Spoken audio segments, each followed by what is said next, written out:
welcome everyone to the Picken County. Can you hear me now? Yes. Welcome everyone to the Picken County Board of County Commissioners regular session on Wednesday, December 17th, our last meeting of the year of 2025. Nice to see everyone.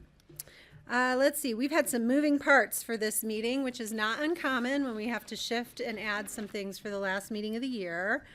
Kara Silbernagel, our interim county manager, do we have any additions or deletions to the agenda, please? We do. I'll make two notes that were posted on the new agenda that we've added 2 items. And so I would just call attention to item number 8 is an emergency ordinance related to the PACT project in a grant agreement. I will flag for you all that actually needs to be a resolution. You all have been, a resolution will be handed out at the time that comes, so it's an emergency resolution and not an ordinance. You also, item number 12, have an ordinance related to the parking in the public right-of-ways, and that, ordinance will be walked in at the time for the board to review, and we'll walk through that. The other change I will call out is item number 2, the resolution appointing citizen board members. We're gonna pull that and post it on January 14th, as we found that those citizen board members for the AAB need to first be appointed by the municipalities before the board appoints those. So we're checking in with Basalt and Aspen, and we'll get those prior to coming to the board. Okay, do I need a motion to amend the agenda? So moved. Second. Thank you, Patty. Thank you, Jeffrey. Any further discussion? All in favor, please say aye. Aye. Aye. And again, I'll note, Greg is going to kind of join us on and off Zoom as he is able, and so I will track whatever votes he is present for. Are there any public comments for items not listed for a public hearing today? I welcome you to raise your hand. Come on up. All right, can we check online if anyone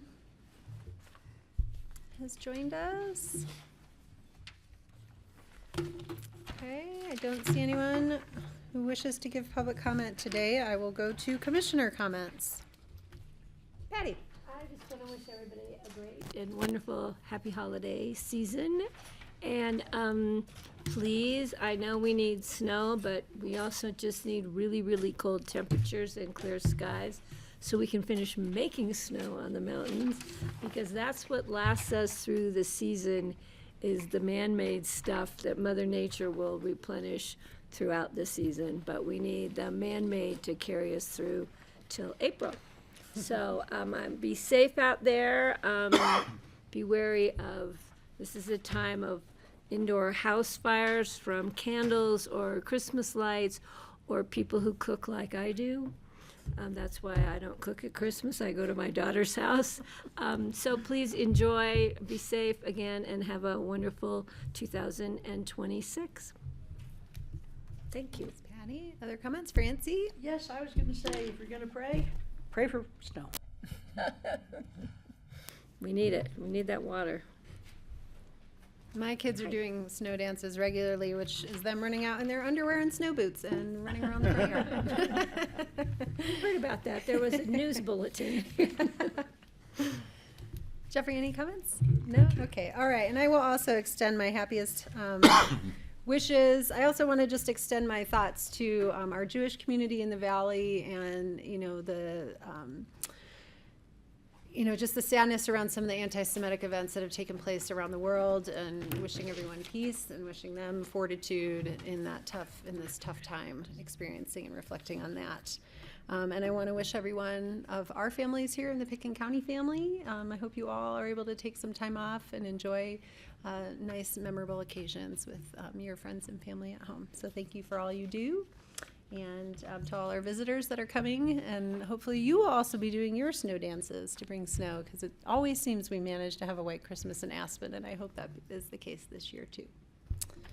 All right, I will move on to our consent agenda. We've pulled item 2. So I'm looking for a motion or discussion on the minutes of December 3rd and December 9th. for our voting sessions on those days. I have a question for legal counsel. Is it more appropriate to abstain from voting on minutes when you were not in attendance in the meeting, even though you read the minutes? Or does it? If you did not review and did not participate in the meeting, then Okay. yes, I would suggest you abstain. I will make a motion for the minutes of the December 3rd regular meeting. Okay. Second. Any further discussion? All in favor on the minutes, approving the minutes of December 3rd, please say aye. Aye. Aye. And I will abstain from the minutes of the Board of Social Services because I was not in attendance. Okay. And that was when we passed the budget on the 9th. Yes, your and we also had the dissent special meeting for the was budget. Recorded. So you need a motion to? I need a motion to approve December 9th special meeting minutes. I'll make that motion. Thanks, Francie. Seconding the boss. All right. All right, all in favor, please say aye. Aye. Aye. I will note that Francie, Jeffrey, and I are voting in favor of passing the approval of those minutes. Moving on to individual consideration items. This is a public hearing where the BoCC will be acting as the Pitkin County Local Liquor Licensing Authority to review an application for a special event liquor permit submitted by Colorado Mountain College. And we have Sam Engen, who wears many hats, one being our liquor license coordinator. What is that? Mayor, we got room for you. Hi, Commissioners. I'm joined today with staff from CMC, Colorado Mountain College of Aspen. They have submitted an application for a special events liquor permit at their location. It's their new teaching kitchen here. It's 0255 Sage Way. It's room 121 specifically. And they have applied for a total of 8 events for this spring. Those dates are January 15th and 29th, February 12th and 26th, March 12th and 26th, and April 9th and 23rd. All of those events will be held from 5:30 p.m. to 8:30 p.m. One thing to note with the special event liquor permit, I don't think you guys have seen one with so many events. Each holder can request event permits for up to 15 events in a calendar year. So they have already intended on applying for additional permits later on this year. I guess we'll see how these go, and then you may see them back in the summer of 26 for more. And then I just wanted to note that they do currently hold another liquor permit that is for the art gallery. It's now called a retail establishment permit. That has a different set of guidelines, but I just wanted to make that clear that they can hold both permits. That is all I have to report. Public noticing was posted to the property as well as Aspen Daily News, and I have not received any comments about this. And I do have the folks here from CMC to talk a little bit more about what they're looking to do. Okay, why don't you go ahead and present, and then we'll see if there's any questions from the board. Thank you, board, for having us today, and thank you, Sam, for all your assistance in this paperwork and process. It's been very helpful to have you on board. My name is John Shaw. I'm the Associate Dean here at the Colorado Mountain College Aspen campus, and I'm here with Louisa Goldsmith, our TIPS-trained sommelier, who will be instructing the classes. And we're just real excited to start something new here in Aspen at our campus. Sam even needed to make a special box for our State Institution of Higher Education per CRS 44-5-102 on our application, so thanks again for that. So this is an opportunity to teach and purvey some learning to the community, while also, of course, making things safe. That's our number one priority. So I can tell you a little bit more about that plan, what we'll be doing, but besides the both of us being TIPS trained and certified, will be that there'll be food, charcuterie boards, snacks, and drinks and water throughout each class. And we've both dealt with liquor licenses before.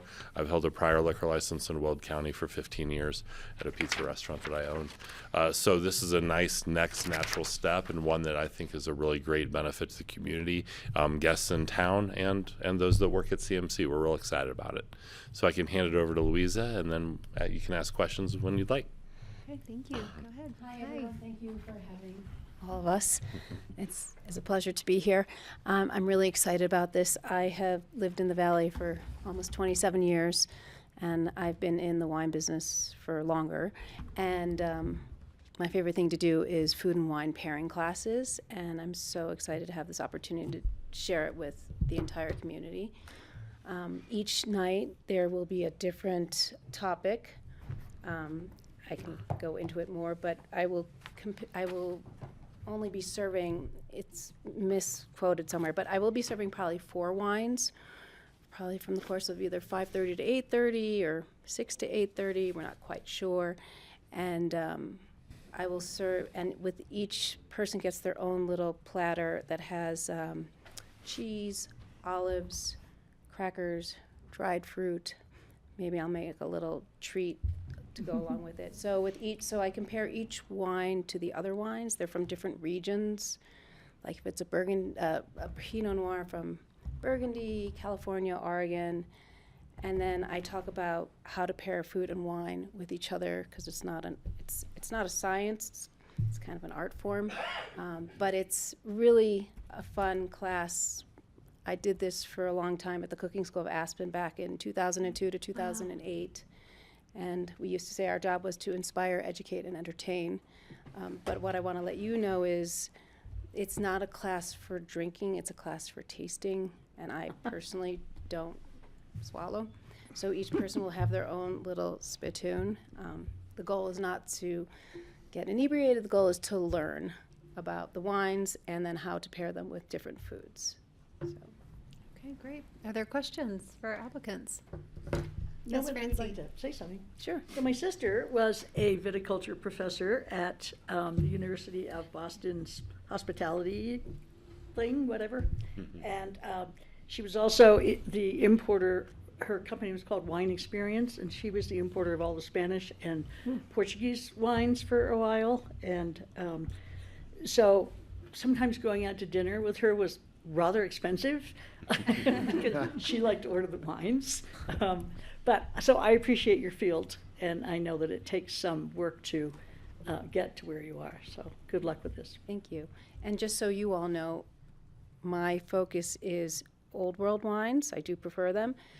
But more important than that, I can get anyone an amazing bottle of wine for under $20. You do not have to spend an arm and a leg on a really quality, excellent bottle of wine. But if that bottle of wine for $20 is for sale in a restaurant in Aspen, that is a it's problem. not $20. No, it's probably $90, $100. Yes, true.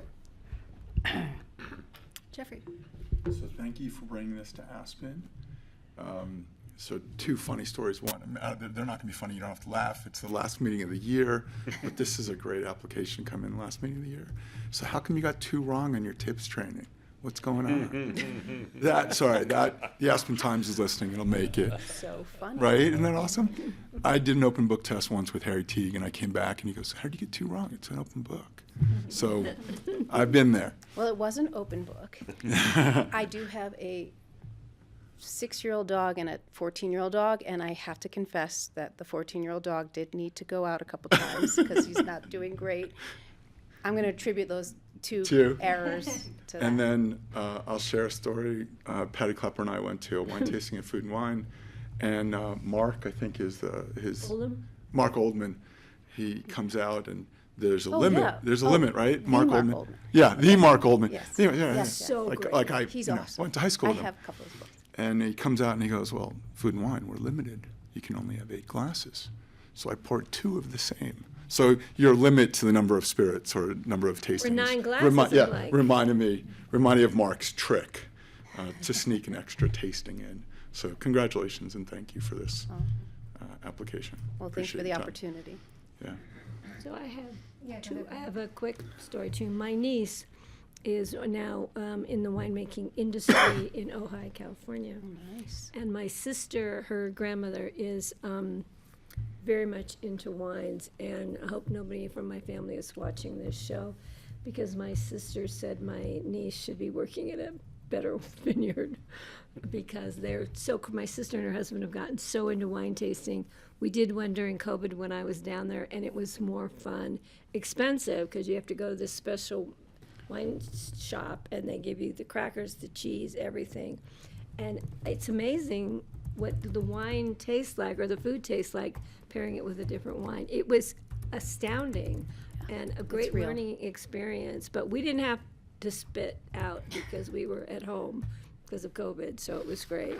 So, and the other thing I would like for you to be able to do to the public is let the public know how they can sign up for these classes, but tell them it's a day later than it really is so that I can sign up first. That's wonderful. We did bring some bulletins where the line classes are listed on page 36, or sorry, 26. Maybe I could ask Dr. Scatterin to hand those out. No, Steve has been amazing with this and navigating everything with the county and the city. But ultimately, you'll just use the sign up on the webpage, and you go through it's a platform called Lumens. So you create an account, and then you're able to register and pay for the classes right then and there. So it's in the regular catalog for next semester at CMC. That's true. Aspen And campus. it's on our coloradomtn.edu webpage. You can navigate to the Aspen campus and then get to these classes that way. For So those we that like are- the public to know about these Yeah. great events, so thank you. Thank you. Is there, I a would public- love to- well, we have a public Oh, hearing. public Just hearing. want to make sure there's no more questions. All right, are there any members of the public that wish to comment on this application for a special events liquor permit at CMC?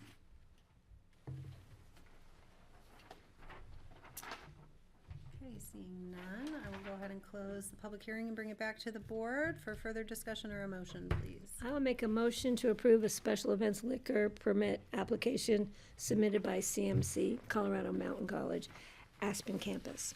Second and cheers. Further discussion? Seeing none, all in favor, please say aye. Aye. Thank you, good to see you. Best of luck. Thank you very much.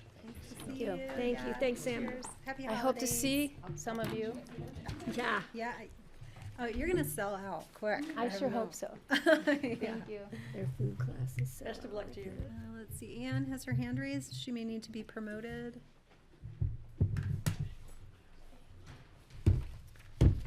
Okay, we are moving on to individual consideration items. These are one reading resolutions.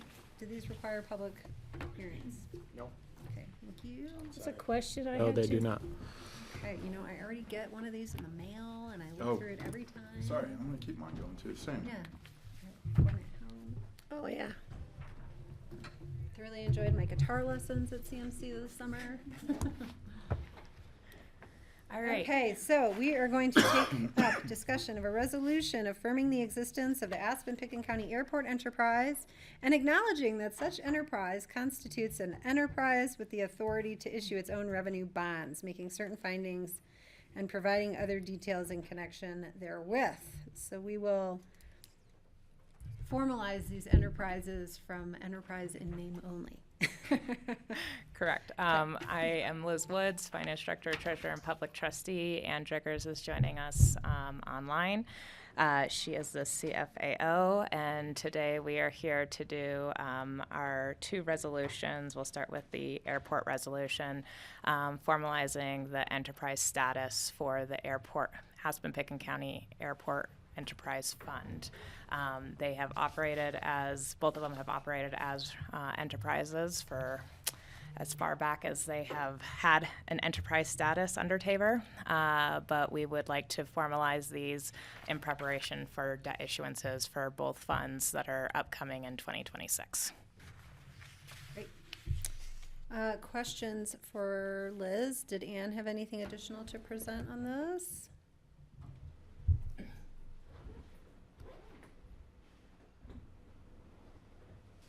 I do have a question. Liz has it covered, thanks. Great, okay, and I feel better. All right, Francie, go ahead. Why are we doing this? Why do we have to do this? Is there an entity that says we have to do this, or? It's a recommendation from our legal counsel at Kutak Rock that we have this formalized so that when we do go to issue debt, we basically have all of our T's crossed and our I's dotted. So the category before was informal. Yeah, Okay. you're right. It was informal. Now it's going to be informal BoCC action. Formally. Formally informal. It's Yes. very bureaucratic. Yes. Okay, further questions for Liz?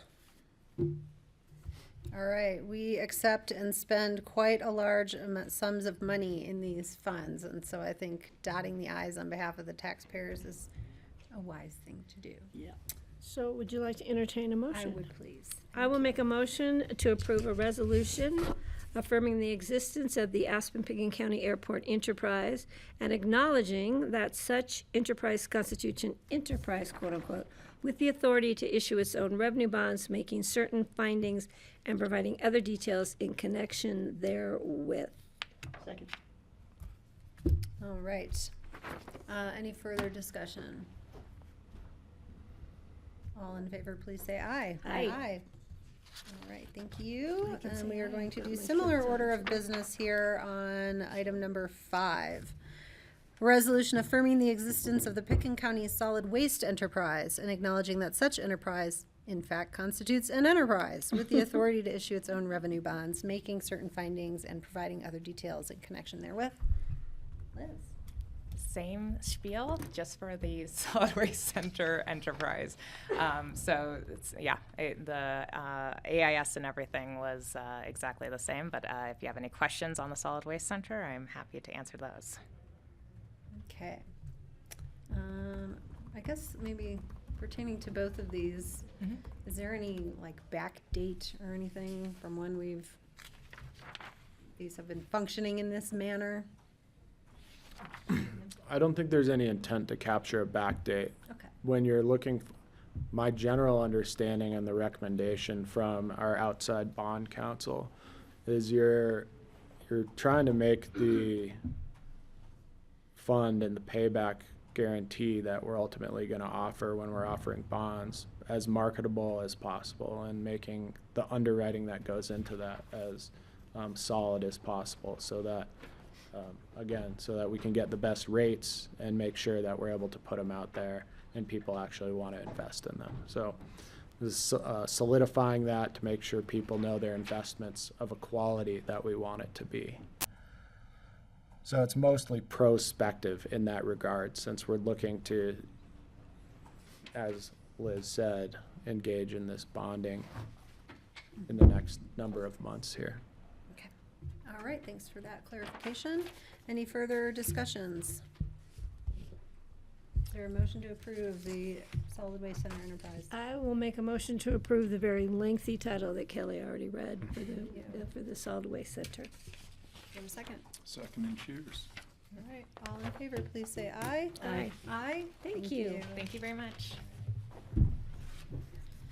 Okay, we have a number of emergency ordinances. The first being, ordinances and or resolutions. The first being a emergency resolution of the BoCC approving an intergovernmental agreement concerning the provision of law enforcement services by the Pickens County Sheriff's Office within the town of Basalt and with coordination of Basalt. Good Hi, afternoon. Oh, this is Good afternoon. Alex Burchetta, the Pickens County Undersheriff.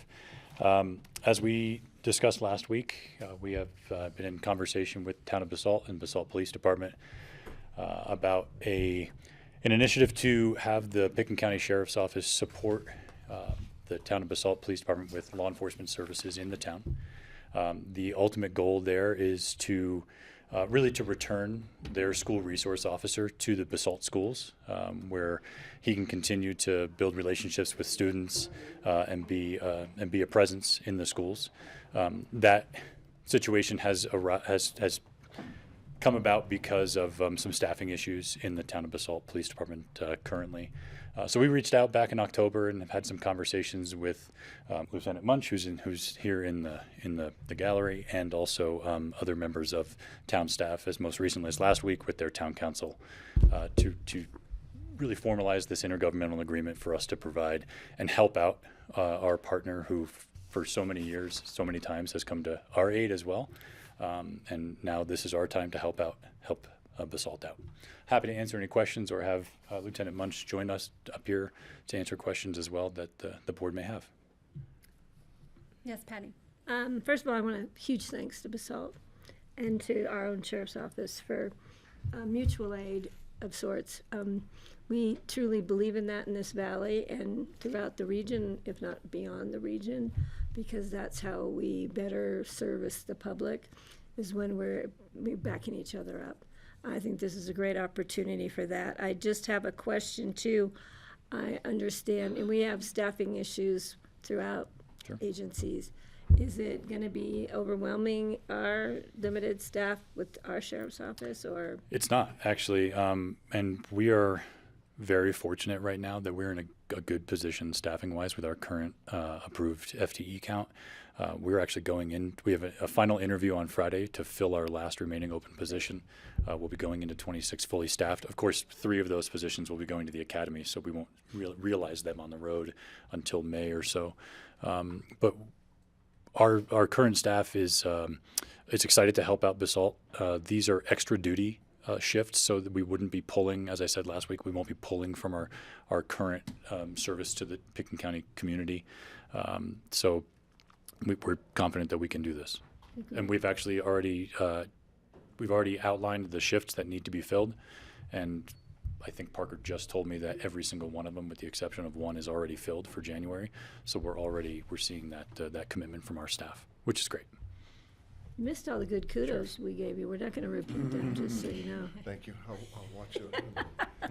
Yeah, Sorry I I'm think late. this And is Patty, at least, the rest of us might Yeah, not. I think it's a great opportunity, and I'll just say huge thanks to Basalt and to Island Sheriff's Office for supporting mutual aid Thanks, Patty. type of issues in our valley.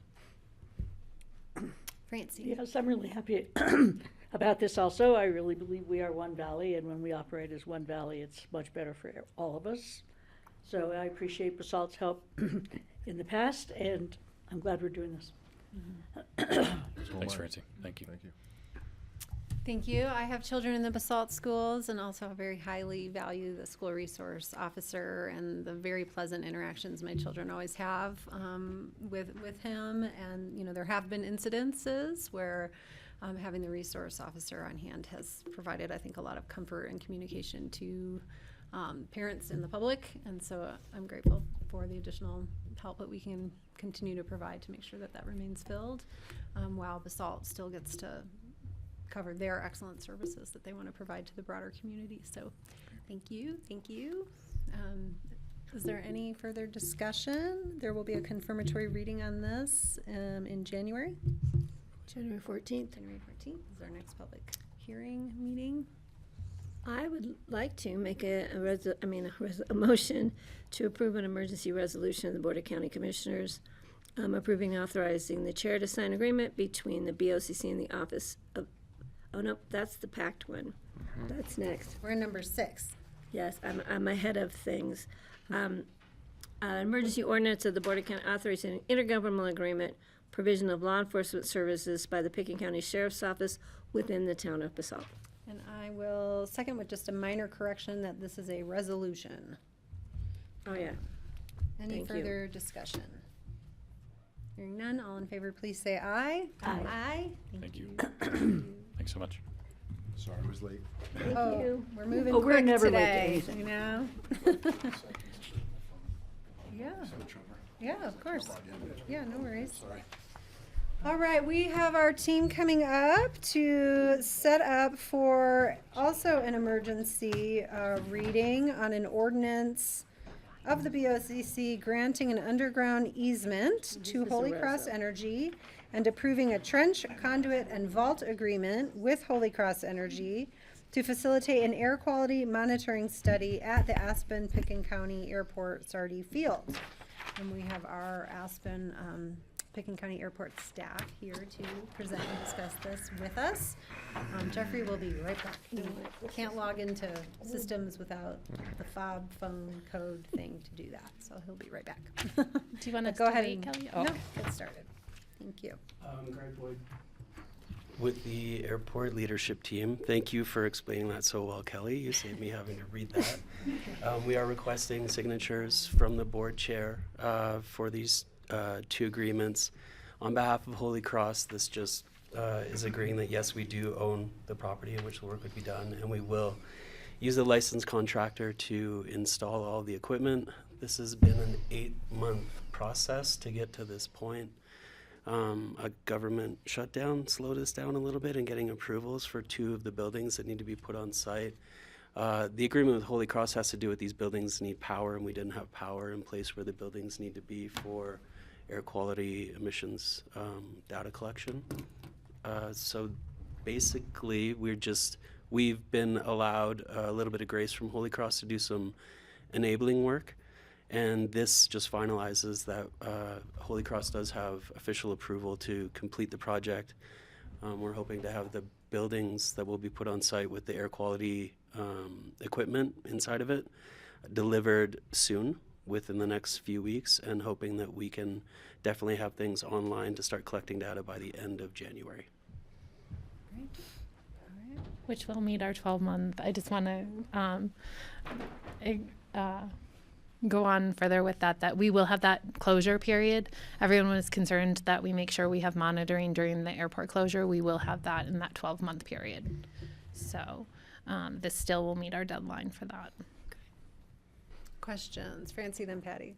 Well, we had a letter from Amory Levins questioning why we have to run a line all the way out there, and why can't we use solar to operate these monitors. It doesn't seem like they're going to draw that much electricity, according to Amory, and so he feels like this is not necessary, and I'm wondering where you guys stand on that. There's a heating component in these buildings to protect the equipment that can't be provided with solar, to our knowledge, so electricity was something that was needed for both of these, I don't want to call them shacks, but both of these small structures. 8x8 units. Okay. I heard your response. It just seems like for a small space, we could also heat it with solar without too much effort. I mean, The satellite units, as we call them, not the larger units that sit on the airfield, are solar powered. So these are what our consultants would refer to as the gold standard of health standard monitoring, and they do require that from the best of our knowledge. I would love to come back and say we could do it solar, because it would save a lot of effort on our part. But yeah. Okay. Patty. I appreciate that question, but I hadn't really thought about it in depth, but I think that the fact that the demand is going to be higher and the consistency needs to be there, because we don't want any gaps. And I'm comfortable with the solar for the outlying and the electric for the one that has more power demand.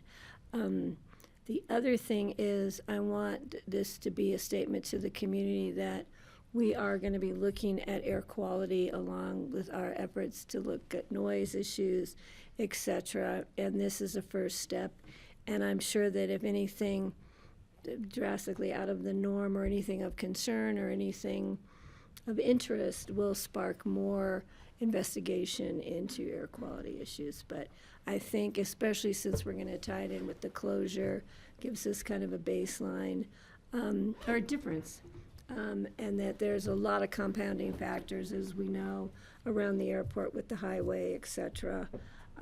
So I think we're starting a process, and I'm glad we're finally there. Thank you. we are too, and appreciate everyone's patience with the community as well through the government shutdown, and just making sure that we have our T's crossed and I's dotted to place these buildings on the airfield. So we've done everything right, and super excited to get this program underway. Thank you. And to clarify, 9 of the units are powered by solar. It's just these 2 buildings that don't have that availability. Okay. This is great. Happy to move this forward so we can get this going. I think it would be helpful for me at some point to hear of the details of the program. I'm not, we've been talking about this. We have it in our common ground vision, but actually, like, what are all the units? Where are they placed? What are they measuring? What are the intervals of time? I don't think I've missed that in our packet. So if there is more, I do think that I would value that conversation. I think we have some time available in coming months. Our first quarter agendas tend to be very light. Since this was such an important component to the common ground recommendations, that level of detail would be helpful for me to understand. And right now I'd like to understand what the where the conversation is at with the AAB as well in relation to designing the program.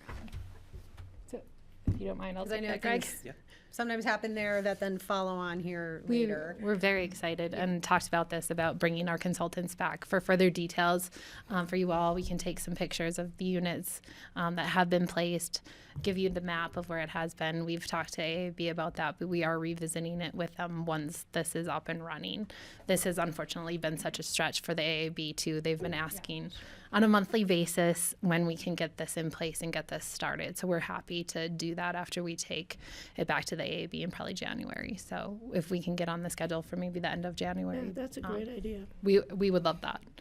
And what be is very the happy total to do that. expenditure for the program? With this, it'll be close to $1 million. So Yeah, it'd be great to understand more of the detail around all this. And I know there's much interest in the public for that as well. we would be happy to do that, and I know that we had talked about that. So we'd be excited to come back and show you what we are doing and have some pictures for you of the equipment actually in place. Okay, I'm grateful to have staff now in charge of this because, that was part of needing to build capacity to get this underway as well. So wonderful. All right, are there other questions about either the easement or the program? Okay, can I just confirm that there's board agreement to hear such a presentation at a future date?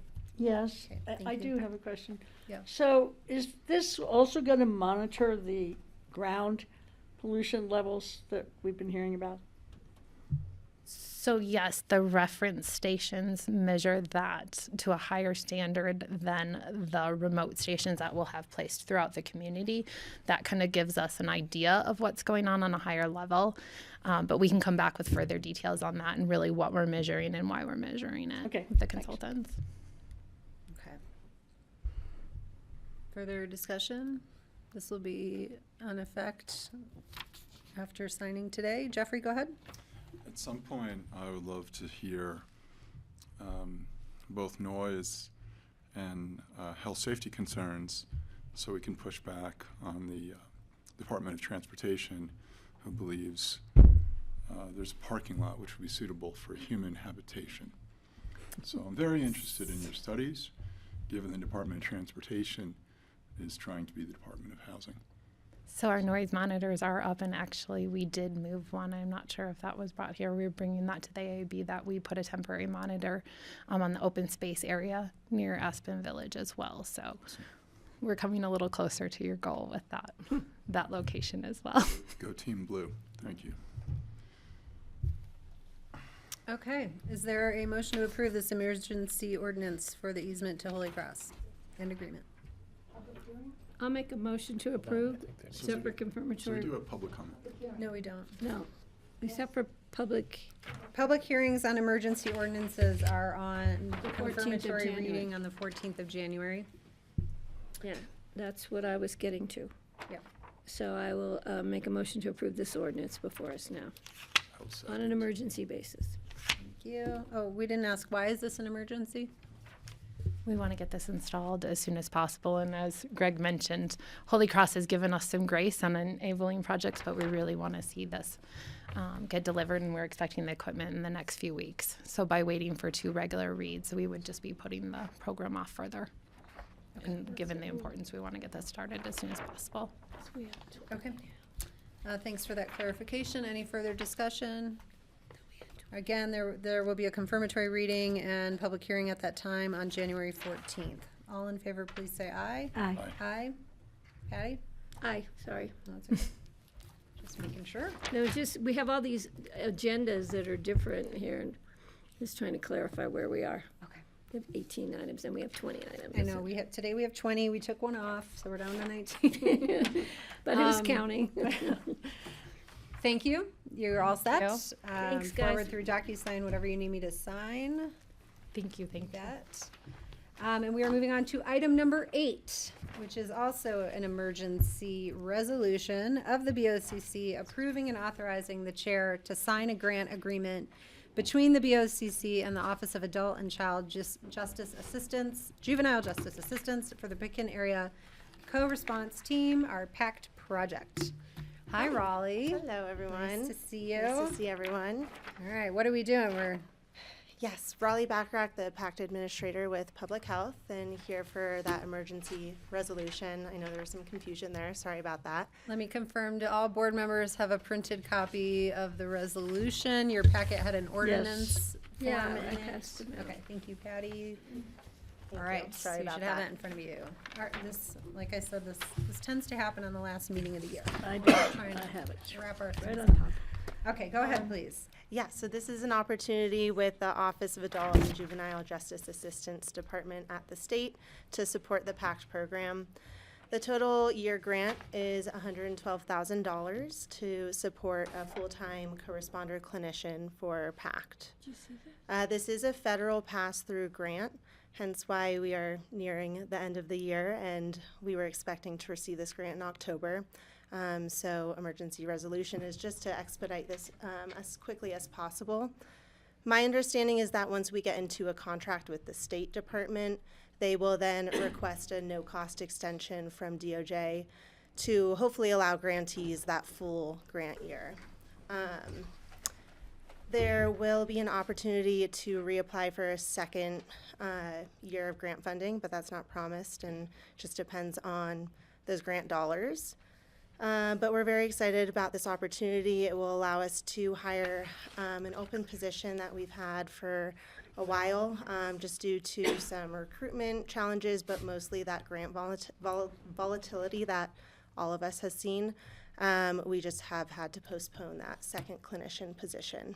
So with this position being filled, we'd be able to be fully operative at full capacity. Like I mentioned, it's $112,000 for that year, really supporting a clinician salary, and then a very small portion of my salary just for grant management and grant deliverables. Questions? Okay. No, this is a great program.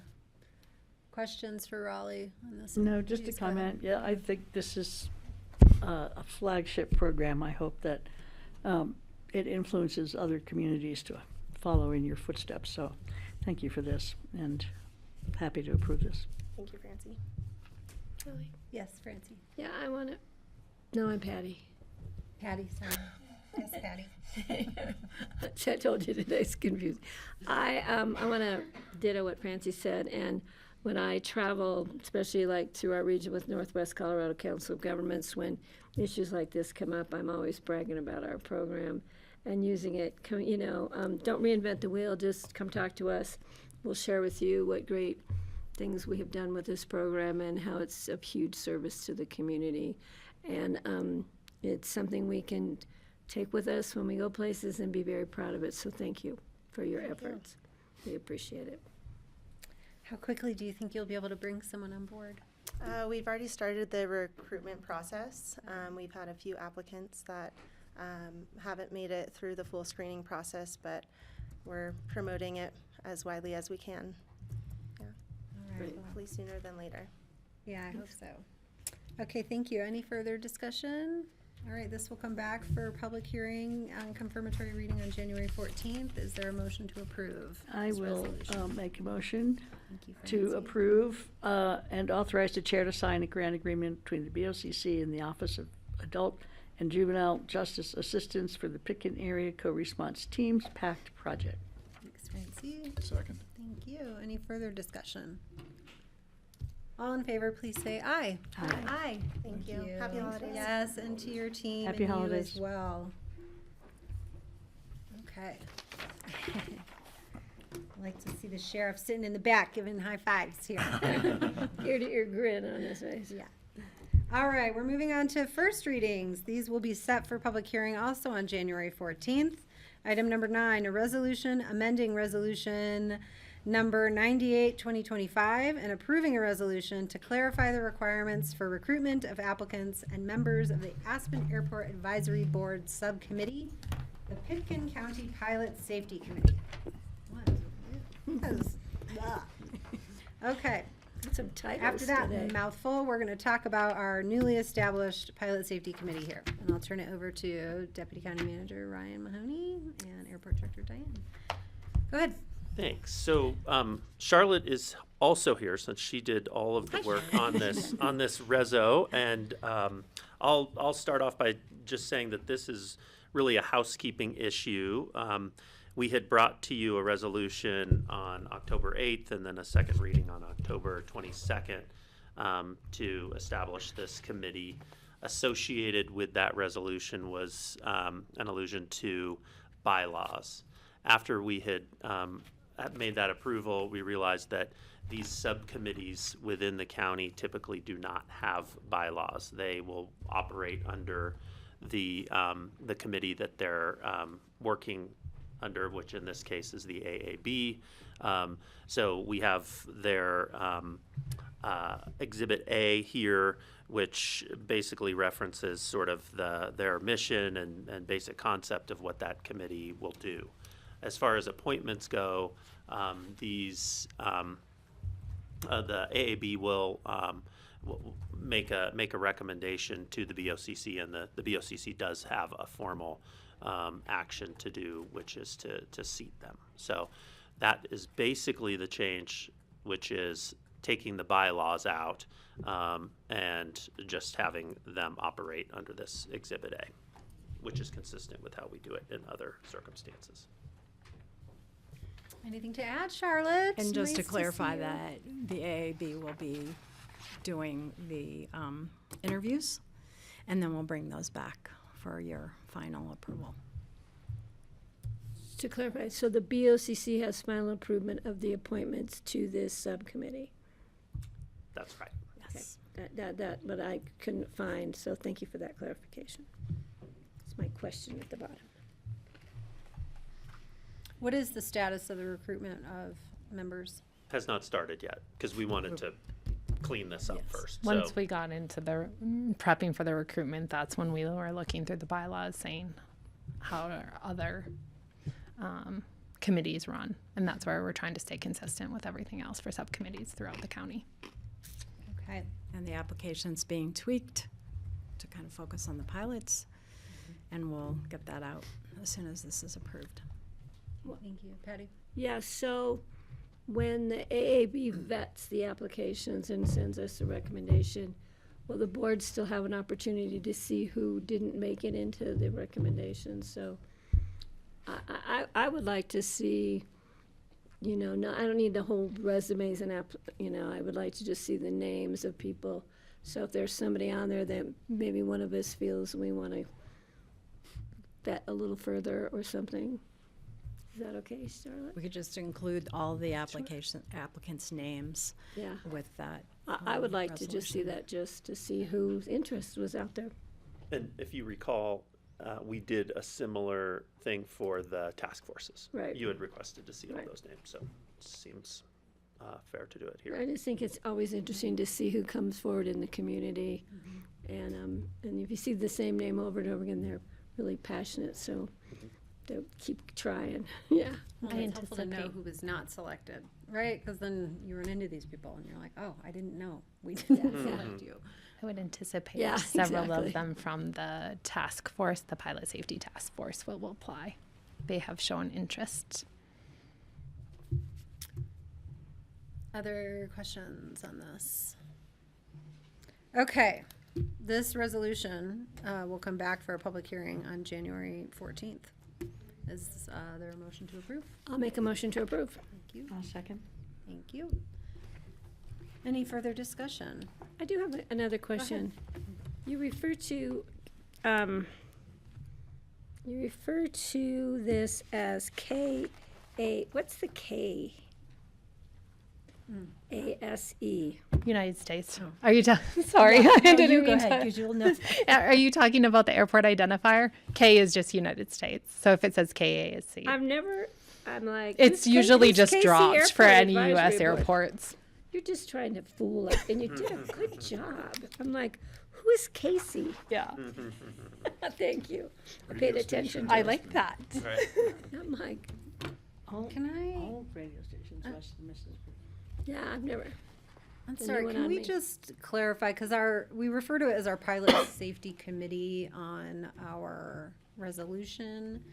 And then we call it our safety task force on our Exhibit A. That's because Exhibit A came from 2022, so Okay. we'll clean that up too. Okay. All right, great. Like just some formerly known as or something along those Yeah. lines. Yep. Great. We can do that. Okay, any further discussion? I have a motion from Patty and a second from Francie. We'll talk further on January 14th. All in favor, please say aye. Aye. Aye. Thank you. Thank you. Thank you. All right, moving on to item number 10, an ordinance approving the purchase of 34 Lower Wood Bridge, 170 at Snowmass Village. Hi.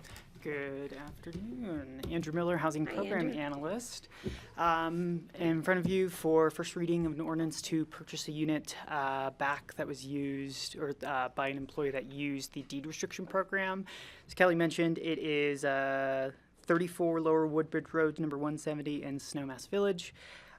We helped this employee purchase this unit back in February of 2018. The free market price at that point in time was $625,000.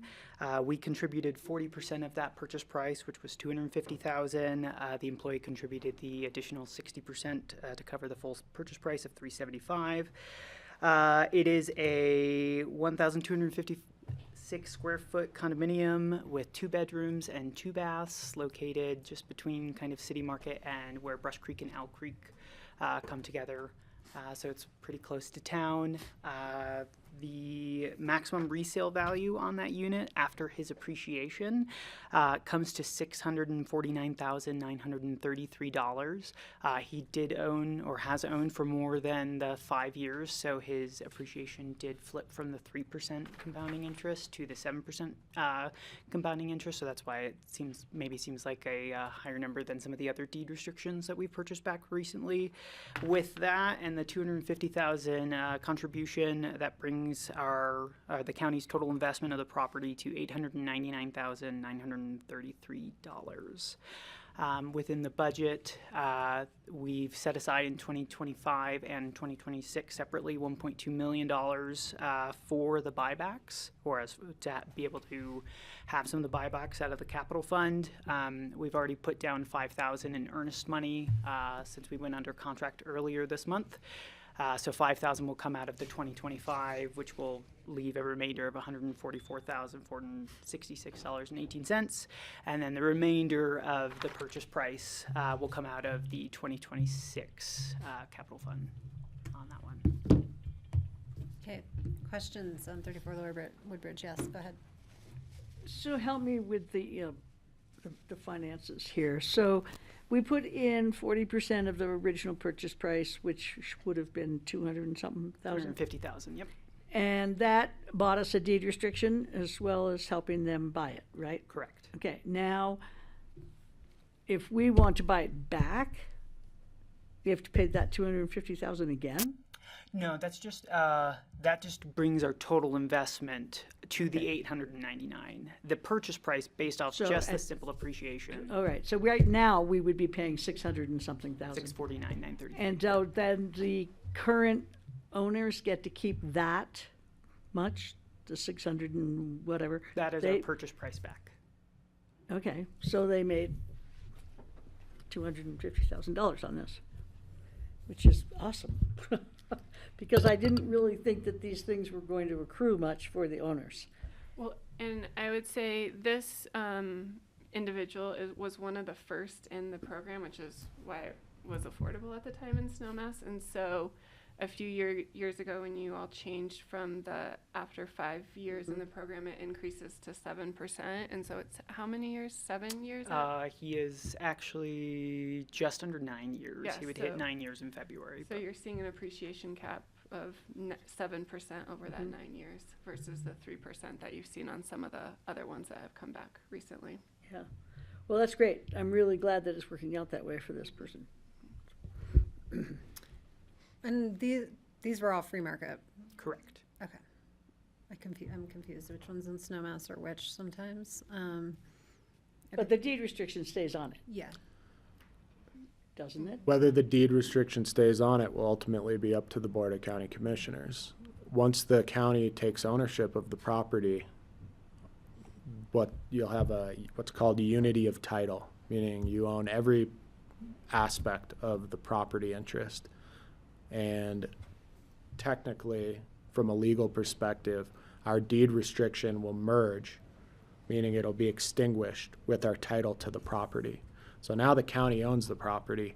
What you all choose to do with it going forward will dictate whether you all want to further restrict the property with a deed restriction, similar to the one we have now, or different, or you could sell the property on the free market to recoup some of the county's investment into the property. So you have options going forward with the program. The intent of the program has morphed a little bit from when it was originally created to now, meaning it was originally more geared towards maintaining affordable housing stock in the community. And while it still has the potential to do that, the program has shifted to more of an employee benefit that is offered as part of the county's opportunities for employees. The commensurate with that change was no longer using dollars generated from the Pickens County Affordable Housing Impact Fee to purchase and fund this program, and utilizing general funds. Something more affordable with an employee or anything, or we could rent it, or we could do whatever. Could do a number of things Okay. with it. All right, thank you. And staff will come back, based on if the board chooses to approve this, staff would come back with some recommendations. This unit does have very high HOAs, which is one of the aspects that is under consideration of what the county might want to consider in the future. What is a very high HOA? I believe they're currently paying $1,300 or $1,400 per month. Oh, golly. A month? Really? Mhm. Wow. Yeah. Wow. I believe this is the only locally owned unit in Seasons 4 in the condo complex currently. So some of that goes into a capital fund and some of it mows lawns, or what? That's a Yeah, lot what of other money. amenities are included? There's Yeah, no what do they swimming get for pool. that money? I'll have to come back with you on. Just okay. a note, but there's no swimming pool, there's no sauna, there's no gym. It's a great location. Further questions, Jeffrey? Given we're building an airport in a couple of years, it might be a nice opportunity for ASE to use it as a rental over the next couple of years rather than deal with the price of a hotel. So the $1,400 might be really mild in comparison to the price of the Snowmass Limelight. So it might be an opportunity for some of the consultants. A lot of amenities there, though. Some of the consultants who are likely going to be here for a year, potentially use this as a rental. There's also a few brothers in Old Snowmass looking for housing, probably. Good I didn't mean that in jest. So That's a good idea. Thanks, Jeffrey. Appreciate that thinking. Further questions on 34 Lower Woodbridge? No, but I think we should buy it back because right now it keeps it at a reasonable price. I mean, somewhat reasonable price compared to what would happen if it went on the free market, and then we can think about what's next. But I mean, if it were sold elsewhere now, it's gone. Could you bring back some comps? Sure. Yeah, second right reading? now there's a few other units for sale in Seasons 4, and they're all about 1.2, 1.3 Thank you. million. It's $1,400 a month HOA. All right, I think we have direction to move forward. Is there a motion to approve set this for public hearing and second reading? motion to approve the purchase. I will second that. All in favor, please say aye. Aye. Aye. Thank you. All right, you. thank you. Best of luck I'm to just Brett, stepping out to whatever take a he's quick needing to do. Message. Of course. We're gonna keep moving though. 1,400. Wish somebody would pay me 1,400 to take care of our place.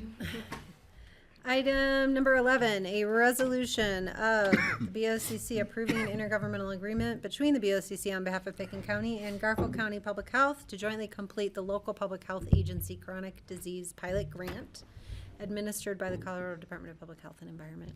Hi, welcome. Hello, I'm Ariel Holstein. I'm Public Health Planning Analyst. Welcome. So as the agenda says, here to request the first reading of the adoption of a resolution to approve an intergovernmental agreement between Pitkin County Public Health and Garfield County Public Health. So before I talk specifically about the IGA, I want to just back up a little bit to talk about this grant overall. So the chronic disease pilot grant is new as of this year.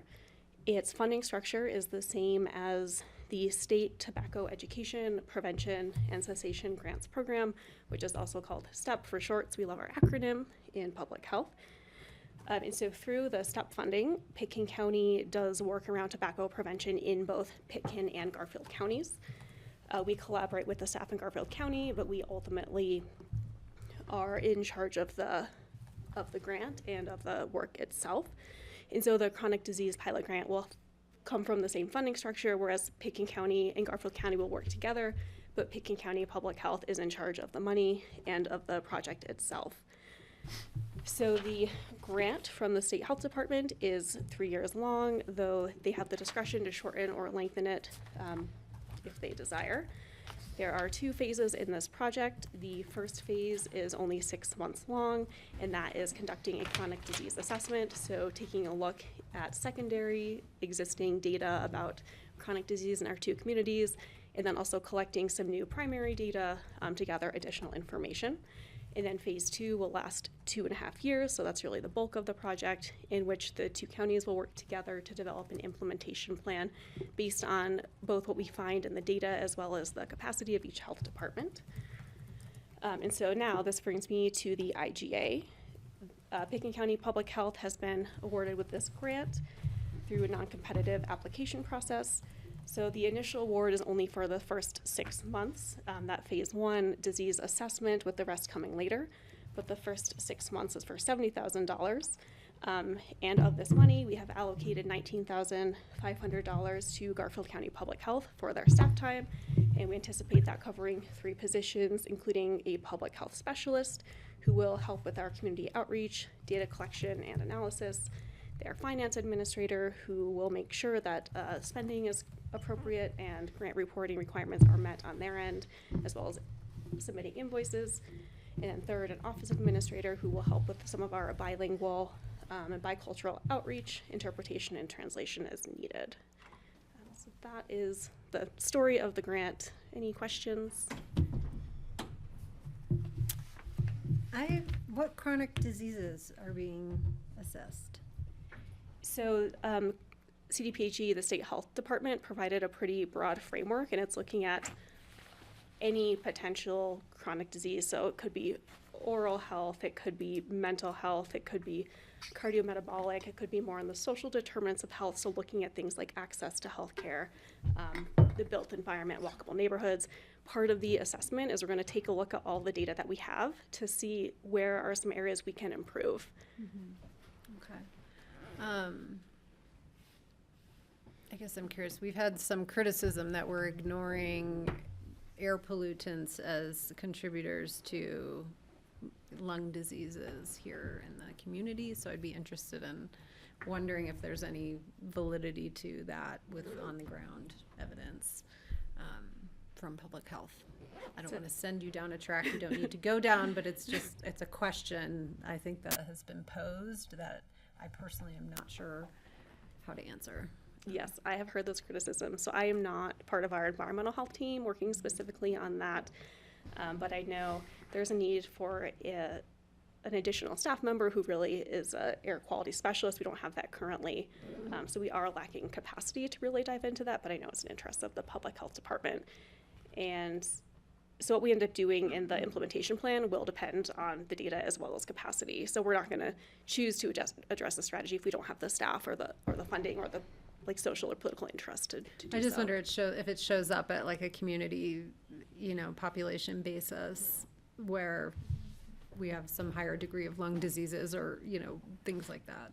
Yeah, I can't think specifically of a data point or dashboard where I might see that. That doesn't mean it doesn't exist, but off the top of my head, I'm not sure where it is or what it would show.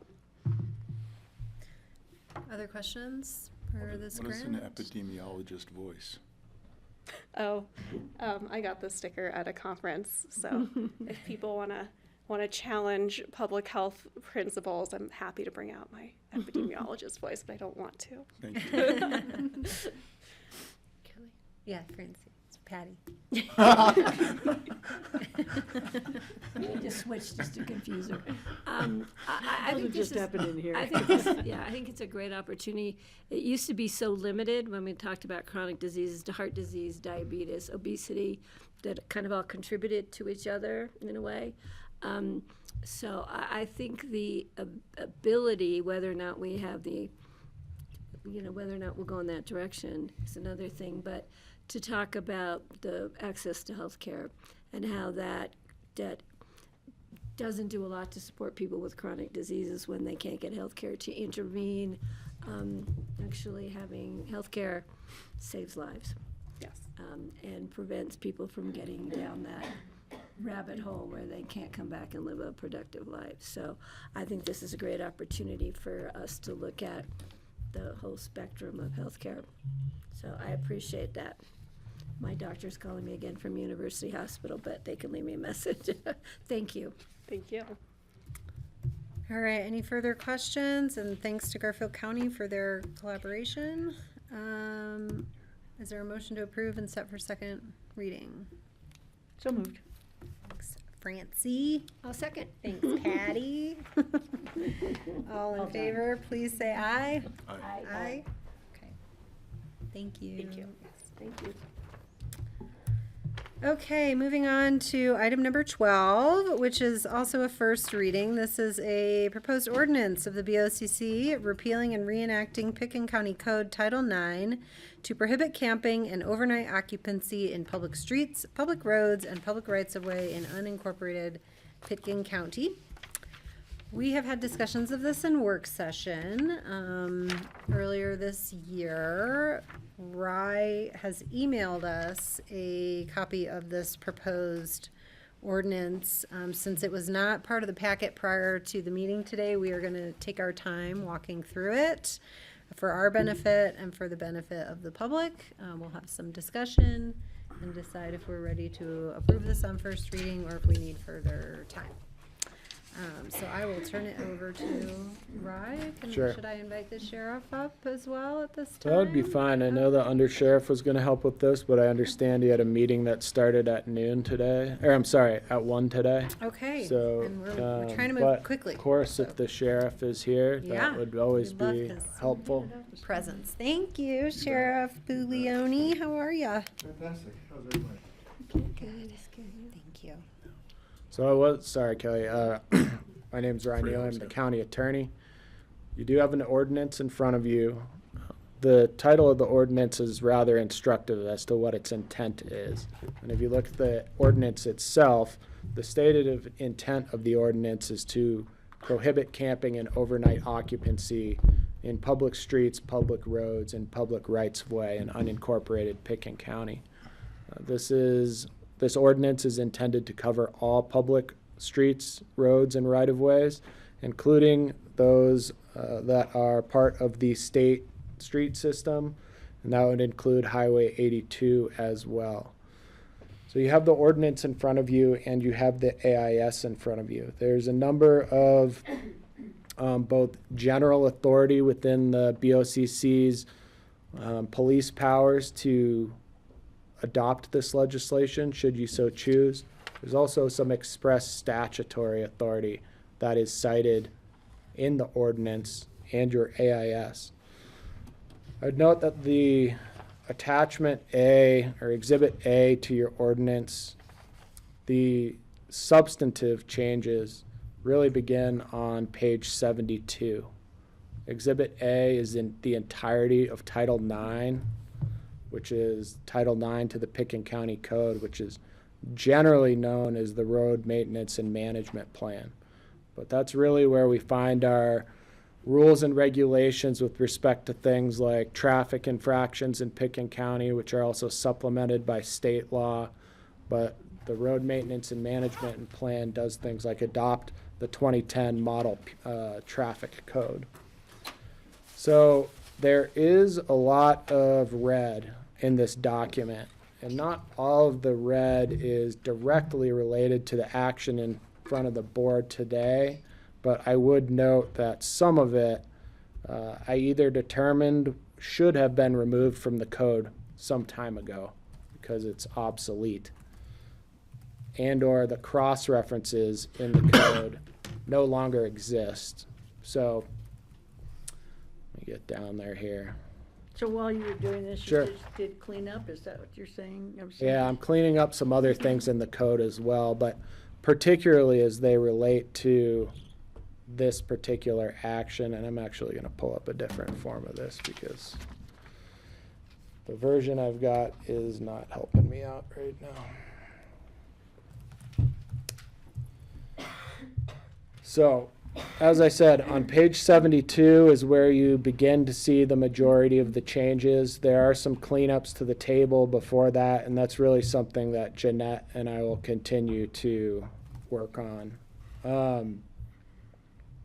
And I had 72 written down, but it's 72 of my, let's see, I'm sorry, it's 75 of the PDF that I sent you. I also uploaded this stuff into Civic Clerk today.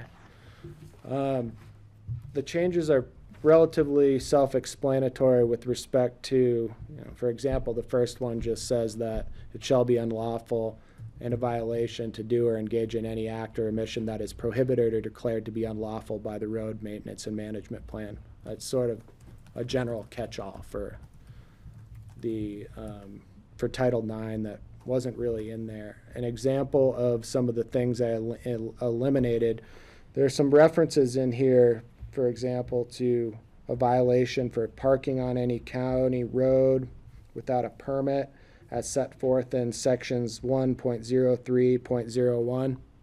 I deleted that. There is no, that cross-reference doesn't exist in the code anymore. So some of those things are merely cleanups. The meat and the substance of what we're talking about in the ordinance today can be found largely on page 76 of what I sent you, and that's where it talks about violations and enforcement, and specifically include some new language that it shall be unlawful to camp in or occupy overnight any public street, public road, or public right-of-way. And that includes state streets, roads, and highways. And it includes a new fine structure associated with that. So the way that this is currently drafted is the first offense for such occupancy or camping would be a $250 offense. The second offense would be a $500 offense, and a third offense would be a $1,000 offense. You'll recall that $1,000 is the maximum allowable civil penalty that the county may impose for a violation of county ordinances. This is a graduated fine schedule in the hope that people will generally not be subject to the higher fine amounts if they find themselves subject to the lower fine amount. There is also some authorization in here for the sheriff's office to remove a vehicle from the right-of-way if there have been 3 violations and the vehicle that is being used to camp or occupy the right-of-way continues to stay in the right-of-way. So if somebody's received 3 violations, they either haven't appeared at court or have appeared at court and either paid or for whatever reason haven't paid, this legislation gives the sheriff's office the ability to tow that vehicle from the right-of-way. So that is a provision worth considering for the board as well. I'll give you a chance to ask some questions here in a moment. I do think it's important to note that the basis and rationale behind this legislation is set forth in the ordinance, and it is important to consider that the thrust of this ordinance is directed towards camping and or occupation of the right-of-way, not regulating traffic and or vehicle use of the right-of-way. The distinction lies largely in your ability to regulate for the health, safety, and welfare of the citizens of Pickens County, rather than to create something like new traffic rules or how people use, for example, State Highway 82. I think a good example of where the county's jurisdiction or other local jurisdictions crosses with the state's jurisdiction is things like enforcing speeding on Highway 82 or regulating parking along Highway 82 through Aspen. So there's areas where these jurisdictional boundaries overlap, and state statute does, in my opinion, give you the ability to pursue this legislative change should you wish to do so. I'll stop for a moment. If anybody has any questions, we can talk about those. I know there's a lot in front of you right now. I would focus your attention largely to the ordinance and then of the PDF I sent you, largely that page 75 into 76, or I'm sorry, 75 through 76. Questions, Patty, and then Jeffrey. As far as trailheads, Yes. leaving your car to take a hike, we're I think this is probably a wise move to leave some of this to the discretion of the officers. At this point, until such time as we see this as people are just shifting their camping because they don't have housing kind of issues to those trailheads, and then we might have to look at further opportunities to permitting or whatever direction we decide to go. As to the discretion of Sheriff Buglioni's officers, I'll leave that up to him. But I do want to point out the proposed legislation doesn't make any changes with respect to the general prohibition on parking in county road right-of-ways. That has existed in the code before this action for some time and is not changed by this action. There is still a general prohibition in the county code that you may not park in county road right-of-ways. So that exists. We have places where they are signed. Things like trailheads are, to some extent, a different animal, to the extent that the trailhead is also a county road right-of-way. Then typically those areas are signed for some sort of parking, whether that is day parking or no overnight parking or things like that. This legislation, though, as I said before, does not change the general prohibition against parking in county road right-of-ways. This legislation is more expansive in that it tries to capture all right-of-ways in Pickens County, not just county road right-of-ways. So this would be any public road right-of-way in unincorporated Pickens County. Got it. It's all right. Sheriff Buglioni, go ahead if you've got any input on how your deputies exercise their discretion with respect to. Yeah, I really depend on their discretion, and they know they have it. And yeah, we won't be ticketing hikers, and if they're there, if we see the car there for 2 or 3 days, and then we'll start taking some action. Thank you. Jeffrey, yes. Yeah, I guess my question was sort of the 4-pass loop. I'm a little slower than your typical hiker. I'm going to be there for 3-4 nights. Is there some, the same way when I go into the U.S. Forest Service, I'd have a backpack slip. Is there something that says, hey, Sheriff, I'm really slow? I don't see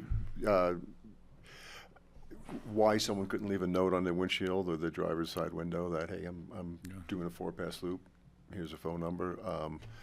We stop, we tag cars, we try and warn as best we can before we start writing tickets. Yeah, my worry on the schedule was it sort of goes right to fine. There was no even mention of warning or discretion. So it seems like that should be incorporated somehow. I'm happy to incorporate that. Sorry, I don't mean to interrupt you. You want to finish with what you were saying? It's going to be separate, so I'll come back. I would focus, at least with respect to this particular action that's in front of you. Something like leaving your car to do the 4-pass loop is not implicated by this because you are not occupying or camping in your vehicle during that time. You have left your vehicle and it is now parked in a county road right-of-way. Again, that has been something that has been unlawful except where signed since before this proposed action in front of you. What this is directed at is less about parking the vehicle in the right-of-way and more of camping in the right-of-way or occupying a vehicle for the purpose of camping in the right-of-way. So something like you're talking about shouldn't necessarily be implicated by this particular legislation. That was Now, concern earlier. Yes, it was. And I've thought about that a little bit. And the distinction is here you're talking about a particular type of conduct, which is camping or occupying the right-of-way, as opposed to a different kind of conduct, which is leaving your vehicle parked in the right-of-way, which has historically been unlawful under the county code. Is there, so 3 follow-ups, sorry. Sure. Is there an opportunity to tow before you issue the second and third ticket? I thought there was a conversation about that, and I was going to bring that up. So the way that this is currently drafted is the opportunity to tow is not until there have been 3 prior violations. Now, that is something you could change in this legislation. There's always the option to tow, and this also does not change the ability of the sheriff's office, or the RMMP also gives the Public Works some limited authority to remove a vehicle that is either obstructing the right-of-way or causing an unsafe situation with respect to the right-of-way, and or impeding the ability to maintain the right-of-way for something like plowing, or I suppose if there were some grading efforts or something like that going on, that would be another impetus to remove that vehicle. There is specific state authorization to do that for those purposes as well. But similar to that state authorization, the Road Maintenance and Management Plan has incorporated that into it and set up a procedure whereby if the Public Works Director or the county engineer finds a vehicle that is impeding those type of activities, their first call is to the sheriff's office. The sheriff's office can remove it if they have time to do it. Otherwise, there's a procedure set out that allows the vehicle to be removed absent the sheriff's office having the capacity to do that. And that could potentially happen on something like a very busy snowy morning where there's a lot of accidents, while there's also an effort to plow around the county or something like that. Whether you could get a tow truck at that time, I don't know. So, So final, is there a coordination then with Road and Bridge, Scott Mattice, in terms of signage, so that we don't get calls from people saying, hey, I'm really surprised I got this on my windshield? Sure. This particular legislation does not involve a coordination with Road and Bridge. The ability to enforce largely lies with the sheriff's office and the county attorney's office. And that's your backstop on that. You could expand that to some extent. I think you would want a very limited subset of individuals that could enforce this particular regulation. Thank you. Francie. Well, I'm still not happy with this. Sure. I think it's discriminatory, and I think it values hunting and hiking over any other reasons to be on the county road. I think if we already have an ordinance against parking on a road, you can't really camp without parking. You can't camp while you're driving. So it seems like it's already covered with a less definitive and punitive ordinance or law or whatever. It just makes me uncomfortable that, I mean, I can just think of so many reasons why somebody would be camped for a couple of days in a car, and poverty being one of them, but, you know, rain when you want to go hiking, or avalanche warnings when you want to go backcountry skiing, or, you know, where you're waiting these things out. I don't know. I'm still quite uncomfortable with it, and I can't, other than the bus on Independence Pass, why are we doing this? Sure, that's a good. I mean, I heard your legal reason for why we're doing it, but it didn't really. We should have some other bases for talking about it as well, and I can respond to some of your other points. One is that various jurisdictions have dealt with your specific concern about, you know, there could be other valid reasons to camp in public right-of-ways. Some jurisdictions have allowed camping in public right-of-ways for different periods of time, 24 hours, 72 hours.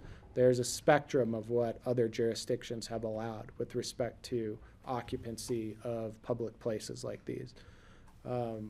The issue regarding the existing regulations against parking in the right-of-ways, the current fine is $15.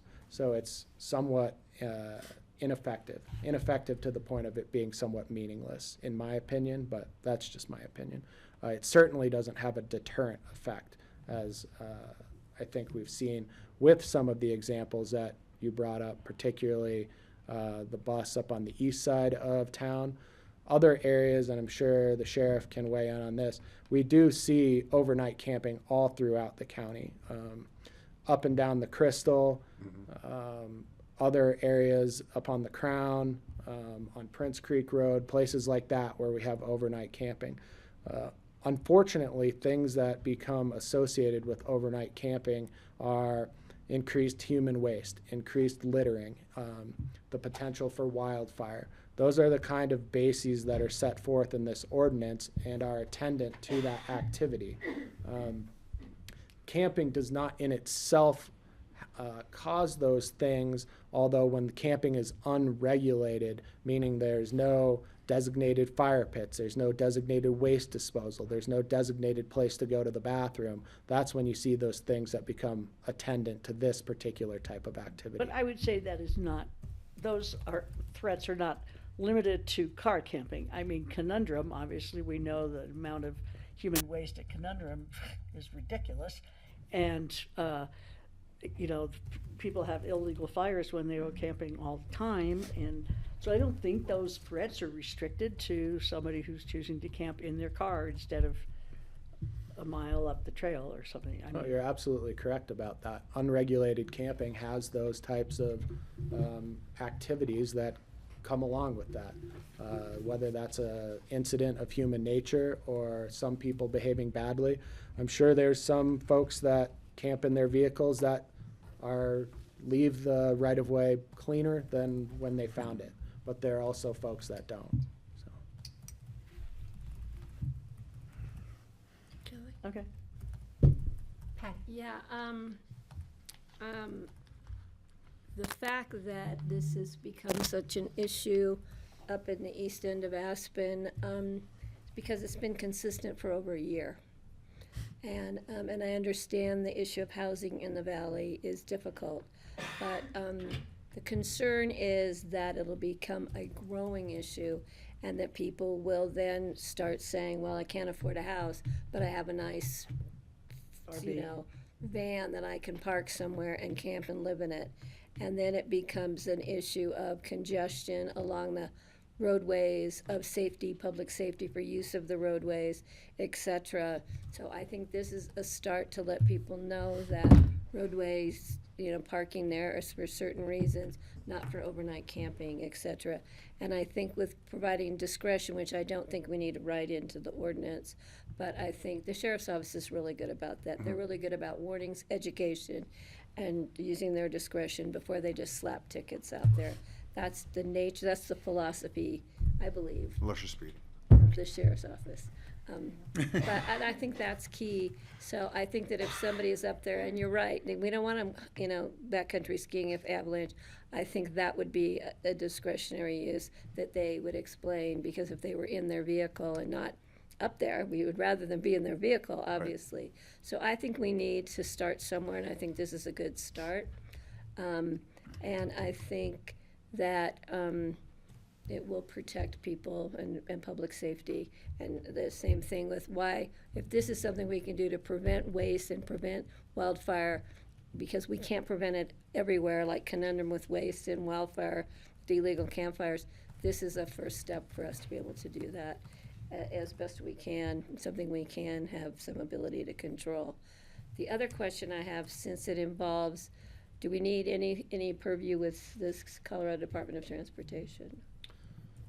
I think it's advisable, and state statute contemplates that, and there's this, to some extent, where your distinction about whether you're regulating camping and occupancy of the right-of-way or whether you're implementing a traffic type of regulation.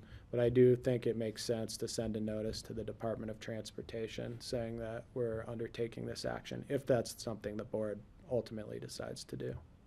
Yeah, I have one more Just real quick, let me finish. I think we should, I myself think we should do that because we're good partners with CDOT and I want to maintain that relationship. Francie. The sheriff's department discretion also concerns me in terms of being, there could be possible favoritism, and I mean, clearly Whitney doesn't practice that, but if maybe my car is parked up there and I'm asleep in it or something, and they just go, oh, it's a commissioner, well, we won't cite her, or maybe it's my best friend, or, whatever. That to me seems an opening for discriminatory decisions that favor certain people and not other people. Like maybe, not that I don't trust your officers, but I mean, maybe if they find somebody who doesn't have a sleeping bag and has a raggedy blanket and, doesn't look like they're camping types, they would be more likely to issue a ticket than if it were I. I think the conversation with that person in the vehicle will lead that deputy to use their discretion. I don't think they're just going to look in the car and see a raggedy blanket versus a $400 sleeping bag and slap that person with a raggedy blanket a ticket. They'll have that conversation, warn them, hey, you need to move on. So I don't see there being any discrimination. As you and my wife know. I guess I would also just add that this is where the due process starts with the deputy issuing the summons to appear in court. Ultimately, then the county attorney's office has to decide to prosecute that or not, and then the county court judge over here has to decide whether the violation is based in fact and in good law. And all three of those steps, the deputy making the initial decision to cite the individual, the county attorney's office making the determination that it warrants further prosecution, and then ultimately the judge reviews the case. Those are certainly, I would characterize those as checks along the way to make sure that there's not arbitrary or discriminatory enforcement of the regulation. But I have some questions, if that's okay, No. if everyone else is gone. Are you done? I'm done. We can come back. I just have a few. Does this in any way prevent us from establishing appropriate places for camping, either in, our owned parking lots, or if we designate some trailheads that are appropriate for 72-hour parking or something like that? Does this hamstring us from being able to do that? the short answer to that is no. So we could have a broader conversation about parking and camping management if we wanted to on any areas that we have an ownership interest in. Yes. Which we need to have. Yeah, which I think we need to have. And I hope to have, and I hope we do find some places where we can designate for safe parking as appropriate. And then, is it reasonable to include a warning provision prior to a citation? That's totally that's your prerogative. If you would like to see a mandatory warning in the legislation, that's totally appropriate. Okay.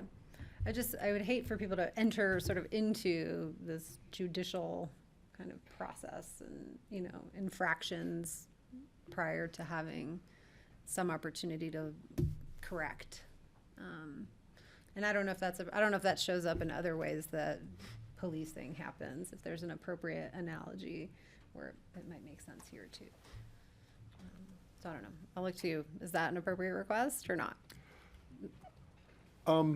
Whether to include I practice versus rule of law.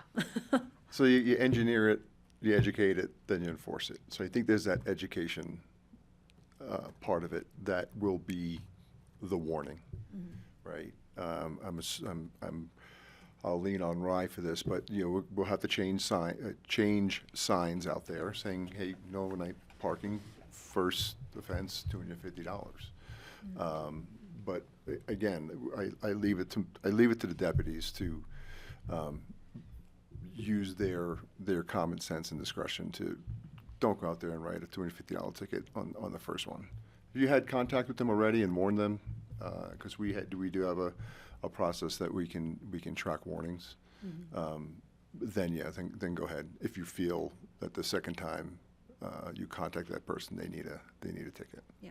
I mean, I guess I feel that like some of our open space violations are written like dog off leash, $200 first offense or something like that. They warn you and educate you I know. first. I'm just saying, but I think what it says is your first offense is Yeah, the it's $200. unusual to have a written-in warning into a statutory scheme. It's not. There's no reason you can't do it.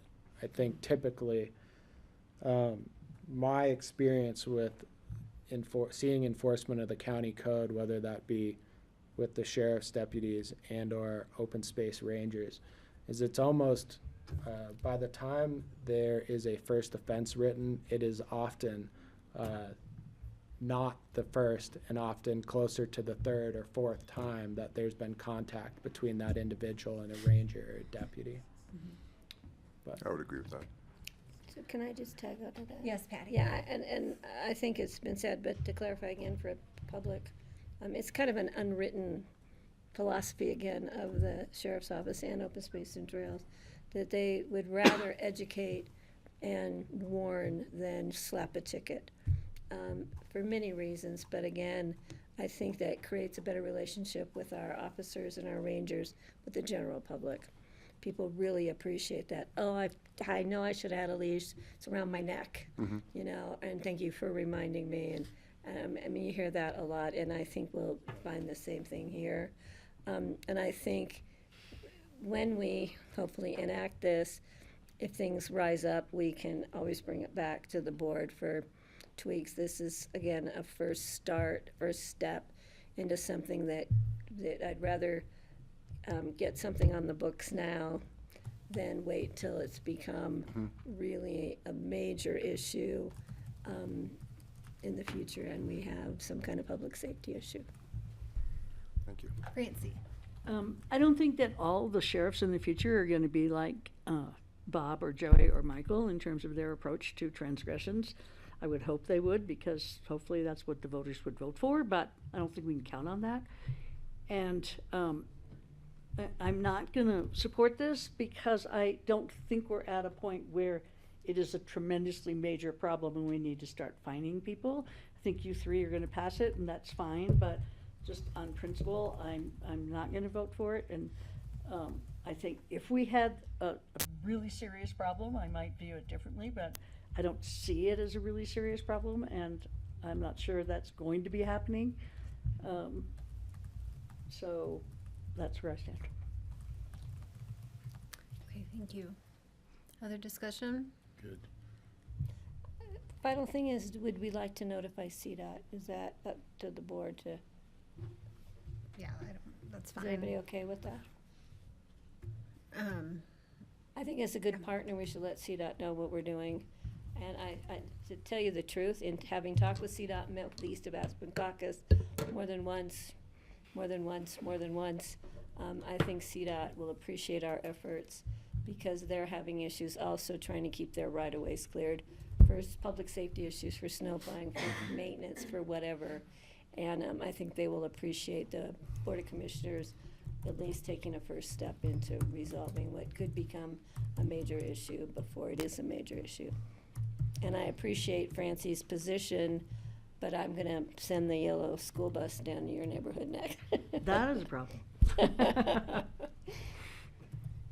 Okay, this is proposed as a first reading, and, Francie, I continue to do some soul searching on this one, so I'm happy to move it on first reading, but, I do want to say that this sort of comes with my own expectation of when we, revisit the Brush Creek Park and Ride, I want a component of safe overnight parking. This doesn't affect Brush Creek. It doesn't at all, but I I'm just wanna saying make as sure. part of Yeah. thinking about the global problem, I want to come with solutions. Yeah. So when someone's asked to move, the sheriffs could say, you can go here Yeah. and park here and it's on a bus line and blah, blah, blah, blah, blah. because I don't think just shuffling people is a solution, and I think we have tools as a Board of Commissioners to figure out some solutions. So that's sort of where my thinking is on this, in the big scheme and in relative to this ordinance. Is there Thanks for further that, Kelly. discussion? Well, I don't think I don't haven't think heard so. any cleanups necessary for No, second and reading. I know the board just received this today. It is always a challenge it's very difficult to remove, when you're considering a camping ban or occupancy ban of public spaces like this, to remove that conversation from the larger picture that you're talking about. What do you do? Where do you direct people to go if they're not allowed in these spaces? So I appreciate that conversation. I think that the ordinance is in a good position to be approved on first reading. I understand, though, that the board hasn't seen the changes to Title IX, and between now and second reading or at second reading, if any concerns come up, we can continue to tweak the language, and if it necessitates a third reading, we can do that as well, so. Thank you, Ryan. I have one last comment. Yes, Patty. I really support Kelly's thoughts about looking at the broader management plan, and I think we need to put that as something we need to do as soon as possible to get a management plan in place at the Brush Creek Park and Ride for the opportunities there or elsewhere.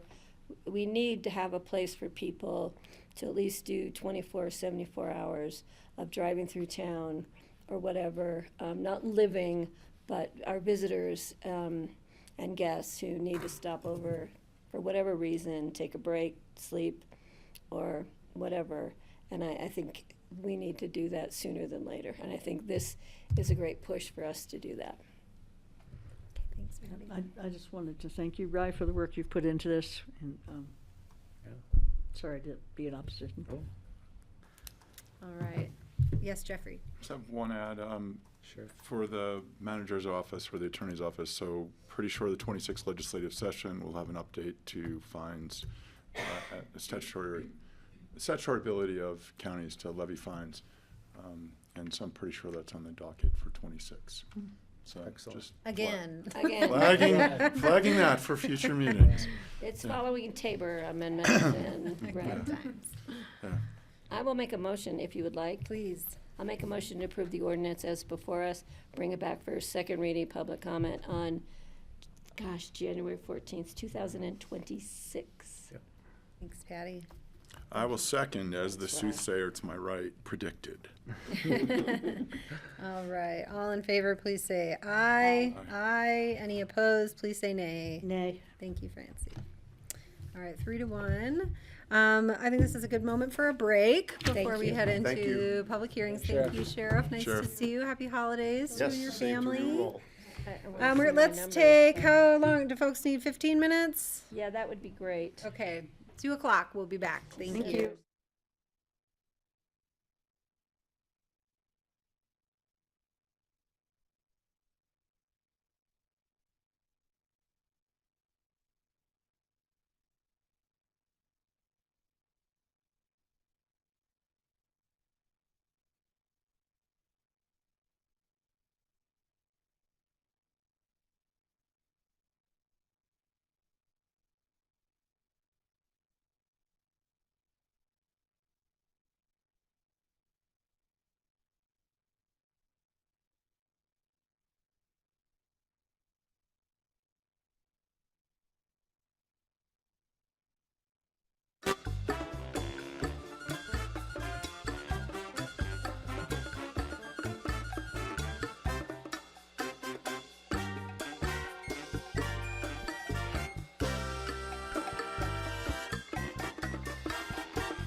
right, welcome back, everyone, to the Pickens County Board of County Commissioners regular session, our last meeting of the year on December 17th.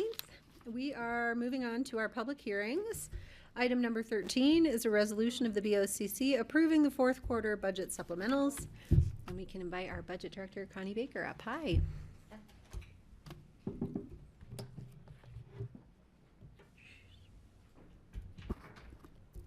Good afternoon. We have a couple of supplemental requests here for second reading for our fourth quarter supplementals, which tend to be more of cleanup supplementals, not new projects. The first is jail cash bonds, and cash bonds are paid to the jail and then passed through to the courts, so it's a net zero impact to the general fund. And they've been significantly more than our historical average and have exceeded the budget, so this supplemental increases both the expenditure and revenue line item by $300,000. The next request is in the Attorney's Office for professional services, and the increase is mainly due to staffing shortages that occurred throughout the year and the need to hire more outside counsel. Also, as the board and the Attorney's Office has been working on a number of water priorities, that has contributed to the cost. At the same time, Healthy Rivers and Streams was covering probably too large of a portion of these costs. We've done journal entries to correct that, and that's impacted the attorney's budget line item. So those are the main reasons for this supplemental request. There are two requests in the Human Services Fund. The first is for the Supplemental Nutrition Program, or SNAP, and this is just anticipating what our year-end spend will be for the program. This, again, is a net zero request, as it's fully covered by federal funding at this point in time. Also in Human Services, Child Support Services. We have an intergovernmental agreement with Garfield County, which we've had for a considerable length of time. It was recently updated in September by the board, and so this supplemental changes the budget in accordance with that new IGA.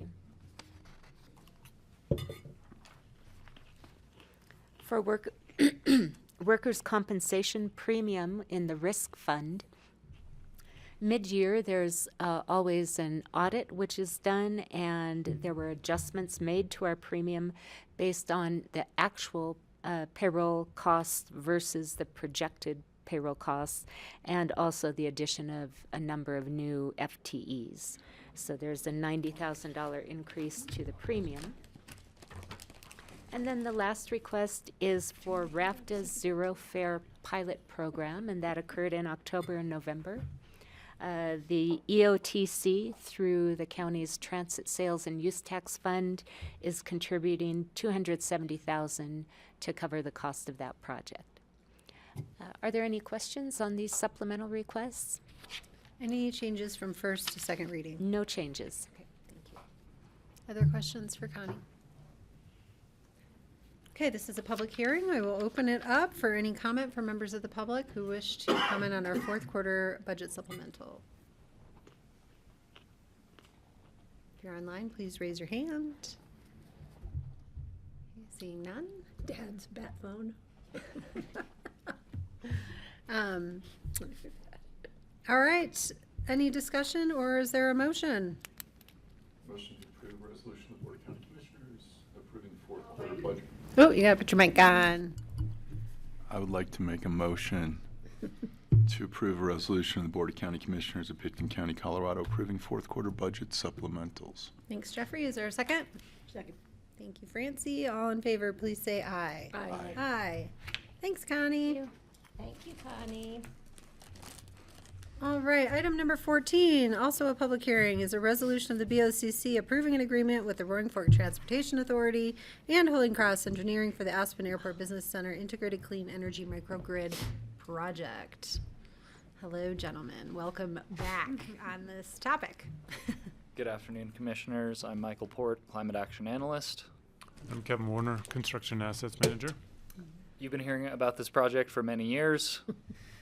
we are very excited to have the partnership agreement for you for second reading today.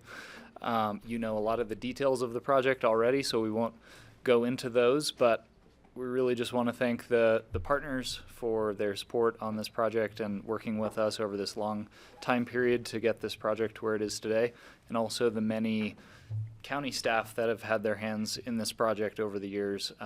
I'm just the most recent person to kind of shepherd this along, and now Kevin has also been involved in the project, but just wanted to recognize the great effort this has been throughout the whole project. That's all I have to say, unless you have any other words, Kevin. All right, are there any questions for staff on this agreement?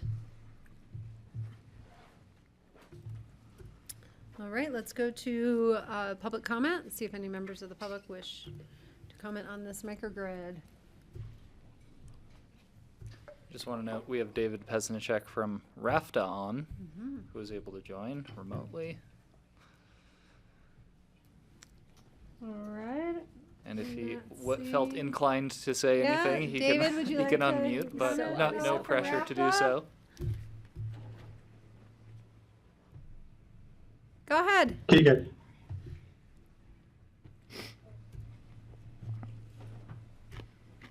Oh, sorry, David, try again. Sorry, are you guys able to hear me now? Yes, we are. All right. I just wanted to, I'm just happy that this project is moving forward. Happy to be a partner and looking forward to it being executed. So thank you. Thank you, David, for all you do and have done. Any other public comment? All right, I'm going to close the public hearing and bring it back to the board. Any discussion or a motion to approve? I have a question. Patty. When are we actually going to be feeding power into this? When's it going like hot? Well, it's funny you should ask because we were requested to dispatch the battery tonight during Holy Cross's peak event, and today is the inaugural go of that. So tonight from, I believe, 5 to... Leaving at, starting at 5 o'clock this evening. 5 to 7 o'clock, we'll be discharging the battery to the grid per Holy Cross's request. So we get a call at 7 o'clock. So this is one of the blue sky events, right, where they ask for additional power. So yeah, this is the first try at it. Christmas lights are really sucking up the juice, huh? I'm going home and turning it. Oh, I don't get it at my house. I'm Holy Cross, though. But let us know how it goes. Okay. Will do. Thank you. All right, is there a motion to approve? Motion to approve. Thanks, Patty. Is there a second? Sure. Thanks, Francie. Any further discussion? All right, this is at the top of the list of the innovative things we've done in resiliency in Pickens County. I'm proud to be part of this board to approve it. All in favor, please say aye. Aye. Aye. Thank you. Thank you. Is it a red button you press? Okay, moving on. Items 15, 16, 17, and 18 are all related, and they all have to do with a prior land use approval on a property up on Aspen Mountain. We can hear the presentation on them from Paul Holsinger together, but we will vote individually on each item here. So the first is an ordinance of the BoCC approving and accepting the deed of conservation easement for Keno Gulch. There's also a trail easement for Keno Gulch Trail, an access agreement for Park Tunnel Road, and restrictive covenants for the Cloud 10 Aspen property in Keno Gulch. Hi, Paul. Hi. Welcome. Thank you. Yes, I'm the Agriculture and Conservation Easement Manager for Open Space and Trails for Pickens County. And we did have one change to this item since the first reading, but we also had some articles in the paper and a letter to the editor as well, so I just want to make sure I go through what the benefits the public are getting from this project. So the property we're talking about is this property outlined in black. It's 55 acres, and it's sits just on the other side of a ridge from the Aspen ski area. We're sitting just off screen, kind of somewhere over this, where the sign-in lettering is. And this is Ruthie's Run, and the restaurant sits right here. But this property sits off to the side. And this is Castle Creek. So the property owners approached Open Space and Trails and the county about 2 years ago to figure out a way to gain access across just these two parcels that are shaded blue or gray. These two parcels are partially owned by the county, and they needed permission from the county to cross those parcels to prove they had access to this parcel to develop a rural and remote cabin of 1,200 square feet. The way we negotiated that was we looked at this and tried to figure out the best possible iteration of public benefits for the property. There is existing mining road that is still in place and not accessible, but used by the public, and could be used again as a public trail with a few more pieces put in place down lower.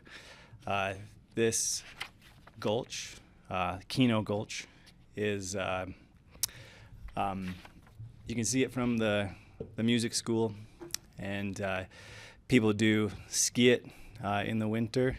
I think they tend to ski this area over here. I don't, but I've heard. So we negotiated a conservation easement to protect almost the entire 55 acres, except for this 5-acre portion at the top where the building envelope and flat site would be for the cabin. With those negotiations, the Board of County Commissioners brought up some scenic concerns, so we negotiated a scenic covenant to make sure that this cabin would not be seen, and to ensure that that would happen. And we negotiated a public trail easement on this white dashed line as it crosses the property to, again, have a loop possibly in the future, connecting Little Cloud trailhead around Shadow Mountain and then back down the Aspen Summer Road. And what the landowners are getting is access across these two parcels.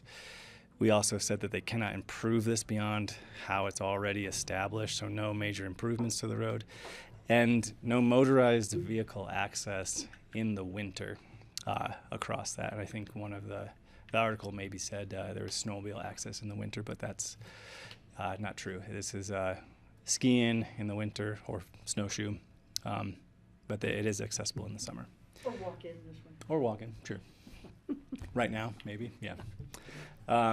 So Open Space and Trails feels like we have negotiated the best on behalf of the public, getting all these assets in place, and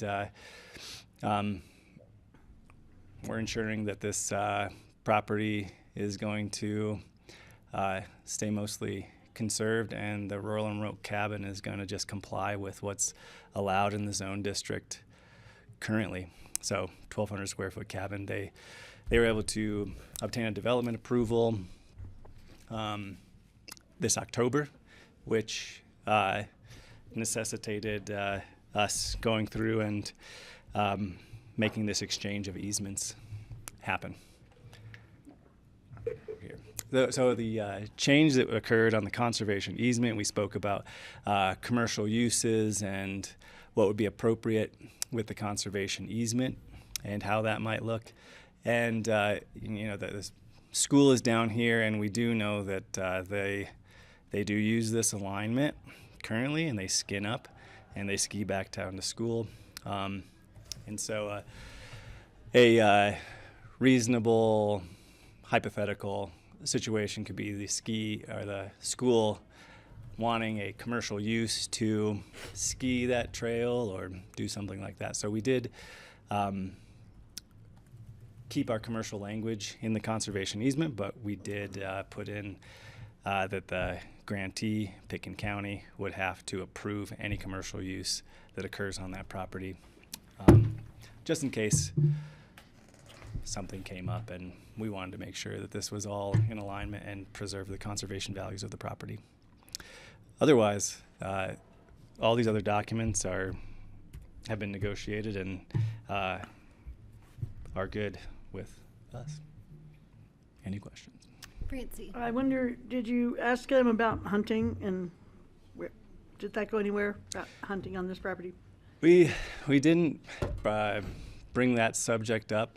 The hunting, after I spoke with Rye and was wondering if this is something we should approach, we kind of decided that, that it's surrounded by Forest Service almost. People could be there now hunting, and it might be a good idea to just keep that language in place.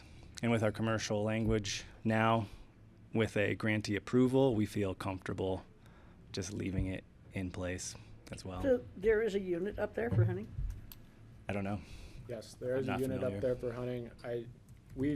In talking with Paul about the board's concerns, we understood that to be largely geared towards commercial hunting, not towards the property owner being able to hunt on the property itself, and or provide others the permission to hunt on the property. So we believe that that was subsumed, or that concern hopefully is subsumed within the requirement that commercial uses be approved on the property before they take place. If that's not the case, the board should let us know, but. The unit is not in, it's not a problem having skiers nearby with high-powered rifles up there? I don't think there's any skiing going on this property in the fall when hunting season's taking place. Well, isn't hunting season still going on right now? I don't believe so. There might be some late private land seasons that still are open, but I don't think the general public has access to hunting right now. Just private land? I think so. Okay. Mm-hmm. Other questions for Paul? Anything else you wish to address? No. Happy holidays. And to you. I have a comment. Yes. In and these past are public history- hearings too. Yeah, in past history, we've always been, of course, hesitant when trail connectivity, there's gaps, or recreation, fishing and recreation uses, there's gaps. But I think over time, we've found that sometimes they start to connect. And I think that's why it's important when we have the opportunity to get something that in the future may connect for a full trail access. We may not be able to come back and ask for it later. So it's wise to ask for it now and then use that to hopefully bridge those gaps in the future. So thank you for that. Yeah. All right. I'm going to go through these one by one and open the public hearing and then take motions on these 4 items. Sounds good. I will open the public hearing on the ordinance approving and accepting the deed of conservation easement for the Keno Gulch property. Are any members of the public here who wish to speak on this, either in the room or online? If you're online, please raise your hand.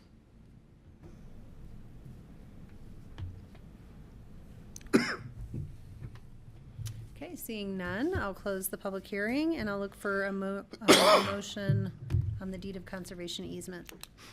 I'll move to approve the deed of conservation easement on Cloud 10. I'll second. Lindsay, thank you, Patty. You're okay with that language? It's not exactly the language. Okay. Are you okay with it, apparently? Well, we're still having discussion, so I'm not going to call the vote yet on this. So if there's more discussion on the deed of conservation, let's have it. That was a question on the motion. It's for Keno Gulch, not Cloud 10. Cloud 10 will be number 18. All right, I amend my That's what I was. motion to Thank you. be Keno Gulch, not Cloud 10. Thank you. That was being pedantic. Thank you. Friendly amendment? Oh, yeah, I'm fine. Okay. And I will just note, I want to thank Austin at the Aspen Daily News, who kind of corrected the presentation of my position on this in the paper, because I did not support the land use approval for this. I would much have rather not seen us give road access or approve a cabin up there, but since we have done that, and I was on the dissenting side of that, I do think it's important to formalize the commitments that they made in the course of that approval, and so I will be supporting these on the public's behalf moving forward today. All in favor, please say aye. Aye. Aye. All right, item number 16 is the ordinance approving and accepting a trail easement agreement for the Keno Gulch Trail. Is there public comment on this item?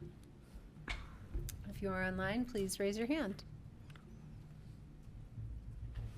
I really want to hear from the bad phone. I know. Who doesn't? It's Sarah. She's, You'll hear from.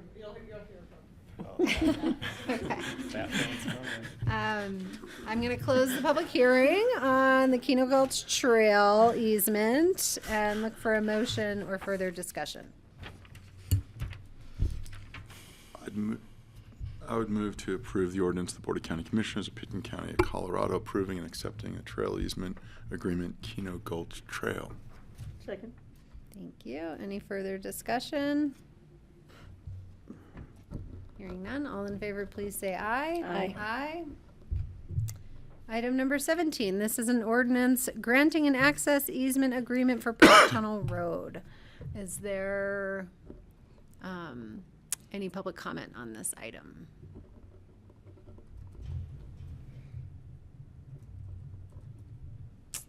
Okay, seeing none, I'm going to close the public hearing on this item and bring it back to the board for a motion or discussion.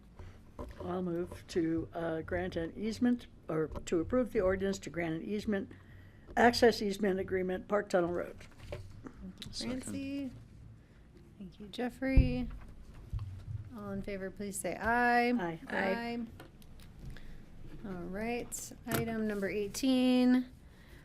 This is an ordinance accepting the restrictive covenants for the Cloud 10 Aspen LLC Keno Gulch property. Is there any members of the public who wish to comment on this item?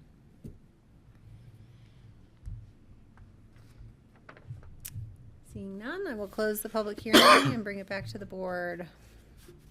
Is there a motion to approve?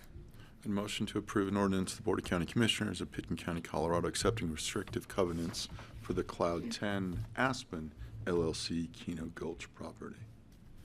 Second. All in favor, please say aye. Aye. Aye. Paul, thank you. All right, thanks, Paul. Thank you. It feels like it was like decades ago. We can do it again. Let's do it again. Don't worry. Okay. Let's move on to our land use items. We have two today. The first, I believe, is a public hearing, and the second is a review. We have a resolution of the BoCC granting approval for the 3PK Starlit LLC activity envelope and site plan review and restoration or expansion of non-conforming structure with significant changes.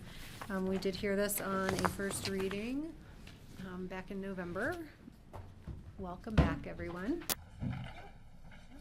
All right, do you all need a moment to get set up? No, I think I'm already You're already connected Analysts, and yep. ready to go? Okay, well, kick us off, please, Franco. Nice to see you.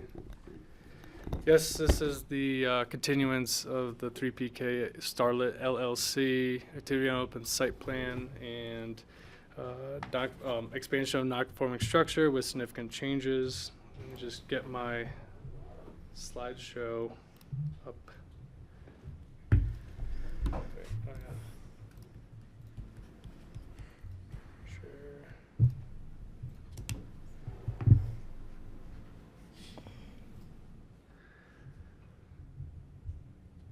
Okay, so next to me, the applicant's representative, Sarah Oates, and we'll move on. I'm just going to do a quick recap because we had some things that we wanted to work out since November. So this is, again, the Lot 2 of the Capitol Woods subdivision. It's a R30 zoning, and it is approximately 1.47 acres and is conforming to the zone district. There's the area where it's located. The request is an activity on open site plan and restoration of or expansion of non-conforming structure with significant changes. The applicant's architect is here with us as well. I calculated 1,011 square feet of additional floor area. We may have a little bit different numbers, but that's the approximate number that is going to be proposed. There's also 2 pedestrian bridges that span Capitol Creek, and an 108 square foot dome structure and a 129 square foot shed that the applicants wish to remain on the property. The process for an activity open site plan is typically administratively reviewed, and then the site specific development plans for restoration or expansion of non-conforming structure or use with significant changes is a BoCC review body. Before I forget, we did receive a letter. It's kind of coming to me as I'm talking from the neighboring property, Stephanie Heineken. I believe she originally emailed Greg, and then that was all passed on to you all and the applicant as well. And so that is just stated for the record. We did receive additional comments from Brooke Stott of the Roaring Fork Fire Protection District. She's in the audience as well, so any questions you may have, she'll be here to answer. And then we also received some comments from the Chief Building Official of Pickens County, Jeffrey Erickson. He's also in the audience as well. So any questions that are beyond the realm of my expertise, we have them here in attendance. So again, to continue, activity up was originally approved in 2006 and then was amended in 2008, and then in 2012 was reconsidered, and because we had a code change, was ultimately denied. And then in 2013 it went in front of the Board of County Commissioners at the time and was remediated with an allowance of 5,285 square feet on the property. And the activity envelope that is being proposed is the same as was proposed in those previous approvals. And so just want to highlight the additions. The blue highlighted area is the existing footprint in the activity envelope, and those red areas are the areas of this entrance. I believe it's around 17 square feet is this kind of addition. It would be expansion. And then the other addition is along this front path awning area. And that would be on the first floor, both away from Capitol Creek. And then the second floor addition that's being proposed, approximately 730 to 750 square feet, is above the garage primarily.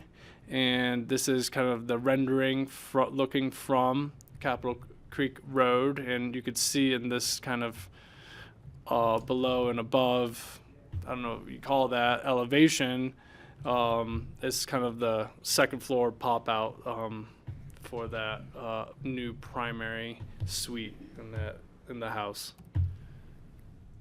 The accessory structures that are also a part of this application is the dome structure, the shed, and the pedestrian bridges. In 2006 and 2008, and also in front of the Board of County Commissioners in 2013, that dome structure was recognized in the 1041 and activity envelopes that were approved. The shed was believed to be constructed based on Pickens County GIS aerial imagery between 2014 and 2017. So since this was last brought in front of you, the applicants have been working with Roaring Fork Fire to come up with a solution for a water storage tank. and the approximate location. It's a 10,000 gallon water storage tank on the property next door at 35 Starlit Lane. I know the applicant was trying to understand, what kind of agreement would need to be required for such a tank to be used and placed there for the use of other properties, and I'm sure the county attorney could help with that. And there's been some additional conditions that were added to the resolution as well, and so the conditions in the prior resolution are all the same, but with this new added, placing the water storage tank with the dry hydrant on 35 Starlit, staff added some conditions of approval that the applicant work with the Roaring Fork Fire and Rescue Authority and the county planning engineer to install a water storage tank and dry hydrant on the adjacent property at 35 Starlit Lane. At building permit submittal, the local fire protection district is required structures or additions to be sprinklered based on the items listed below, and then at building permit submittal, provide evidence that that water storage tank and dry hydrant have been adequately installed. So this means install the tank and then go for a building permit. So that's kind of what we want to see as in the conditions by staff. And staff recommendation is the same as the previous time with these new conditions. And we have a slew of experts in the audience and myself and the applicant here for any questions you may have.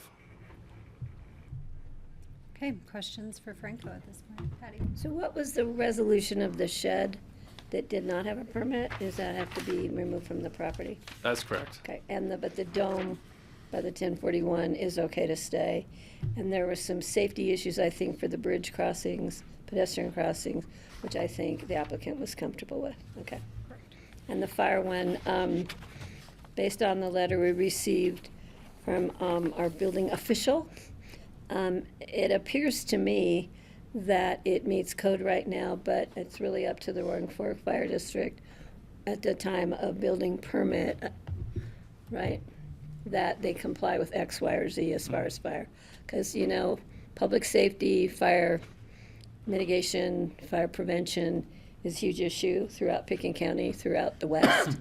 And we want to make sure if we're approving something, we're keeping the residents and the neighbors in the region, seeing how wildfire spreads safe. So, thank you. Thanks, Patty. Other questions for Franco right now? Jeffrey, and then Francie? So, Jeff Erickson, thank you for your letter. It addressed one of the two code conditions in Roaring Fork Fire Rescue Authority Resolution number 5 of 2023, which is the addendum to the IFC. And the question for the applicant, for staff, for Jeff, for Brooke, is it identifies structures that are 5,000 square feet or greater or difficult to access should be fully sprinklered. The memo only addresses the size of the house, which is now at 5405. It doesn't address ingress and egress. So the question is, should we still fully sprinkler given the accessibility concerns expressed by the neighbors as well as Roaring Fork Rural Fire? Would you like for Brooke and I to come? Sure. That would be helpful. I don't think anyone else can answer that accurately, so. Hi, Brooke. Hello, how are you? And Thank just, you for making the time. No problem.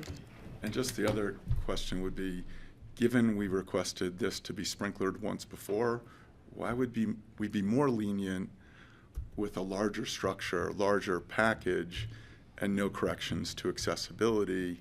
And further, I think there's comments that the GIS says it's low.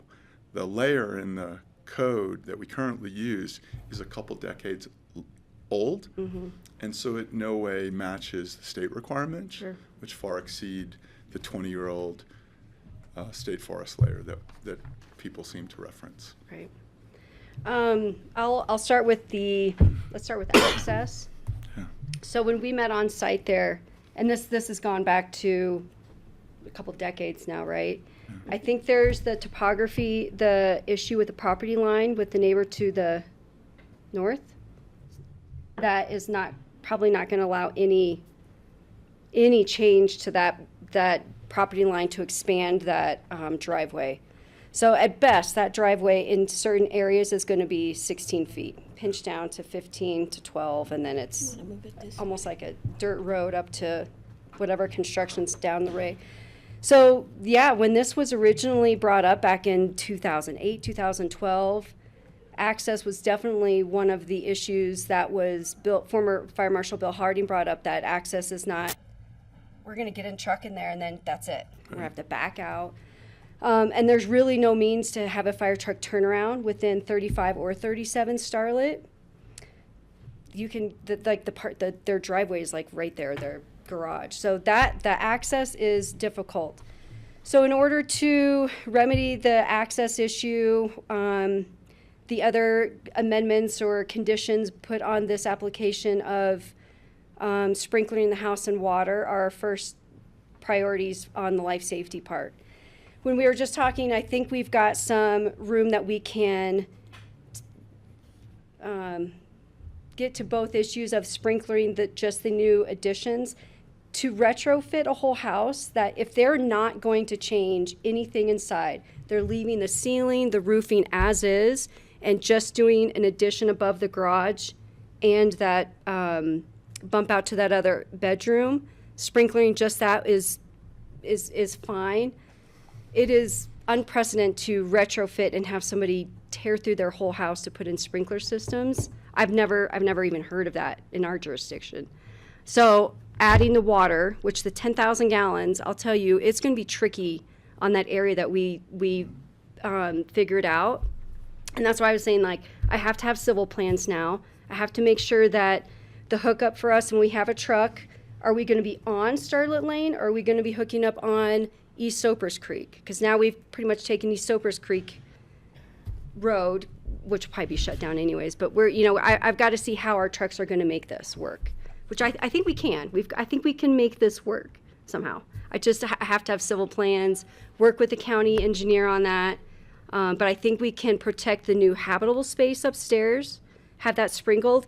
And then the way, looking at it just upstairs, that other area that could also be protected with the sprinkler. So we're protecting the new part, but not protecting all of it unless they have plans that they are just going to go and remodel everything, which I don't think they are, but they could confirm that with me. Does that make sense? Does that answer some of it? My concern is it's a riparian area, and so it's already what? It's a riparian area. Okay. Yep. My concern is that there's insufficient water access. Yeah. A tender can't get down this lane. True. So you're basically stuck with 2,000 gallons at a time, which is 5 minutes of water and 10 minutes to back off the lane. Yeah. So by that time, it's the subdivision, not the house. Yep. And so I'd love to see this house burn as a single structure and not impact a neighborhood. And that's where my questions are from, and that's why I'm stuck with the code and the language you have in the updates to the IFC. So if you're not going to say it's fully sprinklered because it's now 5,000 square feet, are you still saying it's not fully sprinklered even though you have difficulty of access? And that's what the code says. Right. So, and I hope I'm on the same page as you. Like, I think there's other means that we can protect the structure around hardening everything, work on mitigating. It's been however many years since that was built. Yeah. When I was there was tree overhanging. It needs mitigated again. So they can certainly do some mitigation. And I really think that water and getting us, I don't think you can do anything with that access though. But I think keeping that contained, like you said, is what we're going to have to focus on. My concern is if you use retardant on that house with a drop, then most people don't have water for 3 months. Are we talking a wildfire or are we talking a structure fire? Structure fire that would spread. So that retardant that I think we saw at that last one up Snowmass Creek, that was a wildfire. So they brought the air in and they used that retardant. Our structure fires have water and a little bit of foam. So we're not going to use that retardant there. Yeah. Wildfire, I can't speak to that. That's going to be a call whether they bring that in above my pay grade. Yeah. But I get what you're saying. I see the concern there. I actually had. And I'm trying to stick for the applicant's benefit and for yours to what's already drafted in the updates to the IFC. So I don't think I'm leaving what the language is that's in here. I'm just questioning the application of the language. Of my letter, or of the fire code language, of 503. Are you talking specifically to 503 of the fire code? So what's drafted in the fire code is structures greater than 5,000 square feet or difficult to access. Yep. Sorry. And so I'm questioning, Jeff's letter back said, no, we're not going to make her do it for 5,000 square feet. My question follow-up was, what about access? I don't know what we can do about access when. I don't know if I'd have to work with the engineer on that, on you know what I'm saying? Like, I don't think I can, when you're constrained by property lines and easements and the county road. But don't you at some point just say, no, you can't make the package bigger? Because I make comment to say what they're proposing in front of me. Yeah. Absolutely. Can I ask a question before you, Francie, I on don't have this a item? question. Oh, I thought you did. I'm I have sorry. a question. Is what's being proposed here improved from the no change situation? So if they withdraw their application, leave the house the size that it is, there's no sprinkling, there's no additional water, there's no change to hardening. So, like, what's better from a fire protection perspective? Well, with this app, when they finally pulled a permit, and I like Jeff's, or I'm not sorry, whoever said the tank installed before the permit, I 100% agree with that. That's giving us water, especially when things are under construction and susceptible to fires at that point. So I like that. With a permit, we are gaining water because I don't know why water wasn't required to begin with. I don't know when this subdivision in 72 didn't have a tank and 2 hydrants or 3 hydrants on the possible lots that were built. That It was Wild West back then. why was that? I don't know. So, anyways, And bucket brigades. yeah, yeah, right.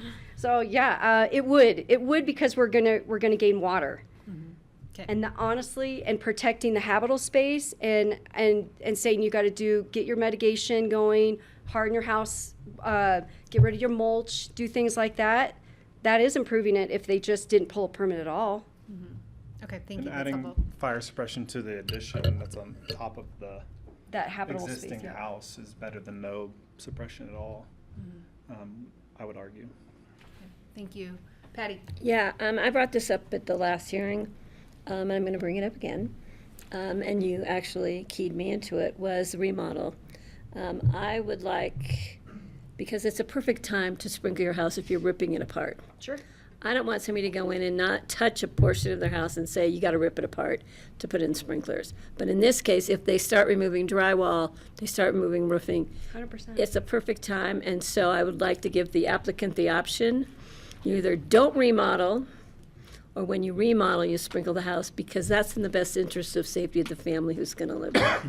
And it's probably going to assist them, we hope, with fire insurance if the whole structure is. And this is a perfect time and a perfect opportunity to do the right thing to protect their home, their family, and the neighborhood. So I think we should leave that up to the applicant to make that choice. You either when you remodel, you put in sprinklers. If you don't remodel, you don't have to rip your house apart.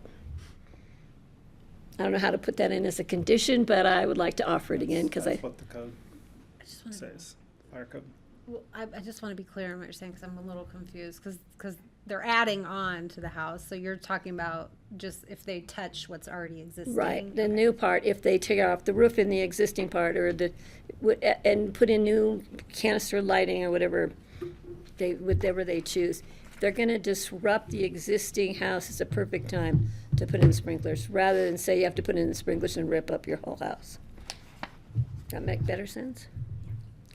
Just to be clear, only on the parts that they're touching, not the existing home. No, I'm saying if they remodel the existing structure and tear out walls and tear out roof, that's a perfect time or ceilings, that's a perfect time for them to upgrade.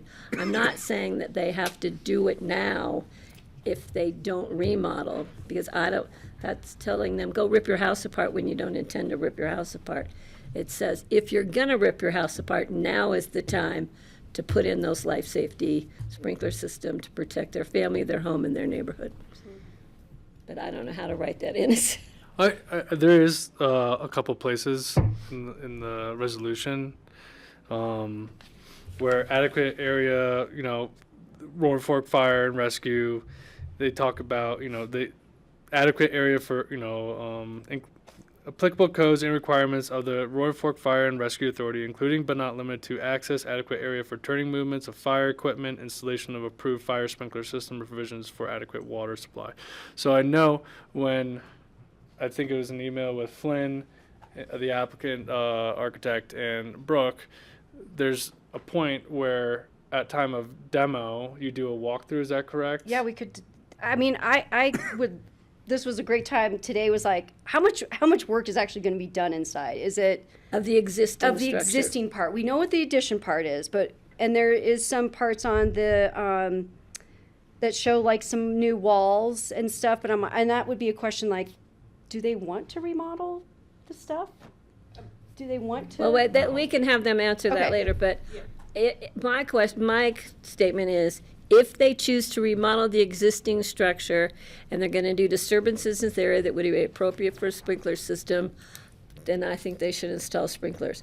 If they're not going to do a remodel that disturbs those areas that would be appropriate, putting in a new floor would not, necessitate putting in an overhead sprinkler system. But I would like to see that, because I think that's the perfect time to create a safe environment in the home and in the neighborhood. Okay. Thanks, Patty. Other questions? And then we can also hear from the applicant. I'm not seeing any. Jeff, I might ask you to scooch over or give up your seat. We'll Absolutely. let the applicant representatives come on up. Thank you. All right. Welcome back. Thank you. My name is Sarah Oates. I'm the attorney representing the applicant. To my right, I've got Flynn Stewart Severy, who's the architect, along with Zoe Weinberg in the back from F&M Architects. Kathleen and Towns Pressler are on the phone, should they decide to jump in. I don't have, or it looks like just Kathleen's on at this point, but I don't have a formal presentation on this, and obviously I think the most important thing is what the fire department and the building department have to say about how they apply the code. I would say, I think when we left the hearing last time, what we heard was supply a 10,000 gallon tank or sprinkle the whole house. And after study of that, we chose the 10,000 gallon tank, partly due to the disruptive nature of having to sprinkle the whole house, given the plans and what's being proposed. And Flynn can speak to that. Some items I wanted to note on the 10,000 gallon tank, I did speak to DWR. They have confirmed that under the scope of the well permit, that filling that cistern is permitted. And again, this is just a tough site, and in our study, the 10,000 gallon tank was the best solution. And I think I also want to point out, which has already been discussed, is when you start, both of those are expensive alone. And then to do them together, when you start piling all this stuff on, it's going to become untenable for an applicant to do anything at all. And I think you've heard from the fire department and Jeffrey that it's, moving forward with approving the application and providing fire mitigation is a better solution than what's there now, which would happen if the application is denied or, it ends up being too onerous on the owners. So. Thanks, Sarah. Yeah. Let's get through the applicant presentation and then we'll do questions, please. It was just about one thing she said I was going to correct. Hang on. Oh, go ahead. Well, it was when I made that suggestion about adding the sprinkler system as a possibility, I didn't mean the whole house. I meant the new thing. So just to clarify that at the last meeting. Right. Yeah, and that was my understanding. It was either or was my understanding. Yeah, okay. So, yeah, sorry. Thanks. Hi, I'm Flynn Stewart Severy. I'm the applicant's architect. I wanted to pass this around because I know we were talking about access permits. This is the approved access permit from 2018 from Frank Rudikoff, where he signed off on the access to the property, which is essentially stated to be a 16-foot wide road with a pinch point at 15.5 feet. So, you know, I feel like some of the underlying, I read that email and some of the comments about this property that slipped through the cracks, I just wanted to address. This is the letter from the Basalt Rural Fire Protection District that was the approval of the project when it was above 5,000 square feet. The original applicant back in 2013 shrunk the property, and you can see the little note on page 2 that Pitkin County scribbled in there saying that fire suppression is not needed. And then, you know, the house itself was completed in 2018, so by the previous owner, and that, you know, is essentially a 7-year-old house that is incredibly compliant with a lot of the codes today. It has a R49 insulation and a vaulted roof cavity. It's all spray foam. It's not like the bad insulation that you'd used to see. And so cutting in fire suppression into spray foam insulation is not like just pushing in a piece of insulation and shoving a pipe in. You have to cut and carve that insulation out and then reapply and respray insulation to capture that dew point again in the roof cavity. And because the roof is vaulted, it becomes increasingly difficult, and that's kind of magnified by the fact that the original house is a log cabin. It's not like we have 2x4 stud walls that if we cut open the drywall, we have a cavity to stick the pipe. We're talking about running pipes either through the logs or creating new chases in the house for fire suppression to get into spaces in the living room and great room and kitchen that the current applicants have no intention of remodeling. Because it was remodeled in 2018, they're very pleased with these areas. What they asked to do was to add a master bedroom suite on the top floor that they could use because they had additional square footage that they were told they had to build at the time they purchased the property. And so I fully support this idea that, we've got these energy codes that I know the county is working on. I've sat in Jeff's energy conference, and I'm very interested in all this, and we have to work to reduce the size of houses. But addressing this at like a BoCC meeting where we say you can't build that square footage seems like the wrong venue to me, and we should try and target this in the land use code where we're addressing maximum building house sizes or addressing maximum building house sizes along rivers, whatever the priority is of the BoCC. The other thing that I wanted to mention was, well, I think that's it. Regarding fire suppression on this, I think the biggest question is how are we storing this water? One of the first things we presented to Brooke was, can we pull the water out of the river? Can we pull it out? And apparently that's not, that was standard practice maybe 10 years ago, but that's not practice anymore to use water on the property because it's not a reliable source or it might be frozen. And so I felt like this vault on 35 Starlit satisfied the exact request that the fire department made for a 10,000 gallon storage tank. And Brooks said her priority to me was to have storage at the entry point to Starlit because she didn't want to have to drive by any structures to put out a fire in one of those structures. She wanted water right at the edge, and then she could hook into it and kind of approach the structure from there. All right, questions for the applicant? It's team. I didn't quite understand what you were saying about decisions about house size.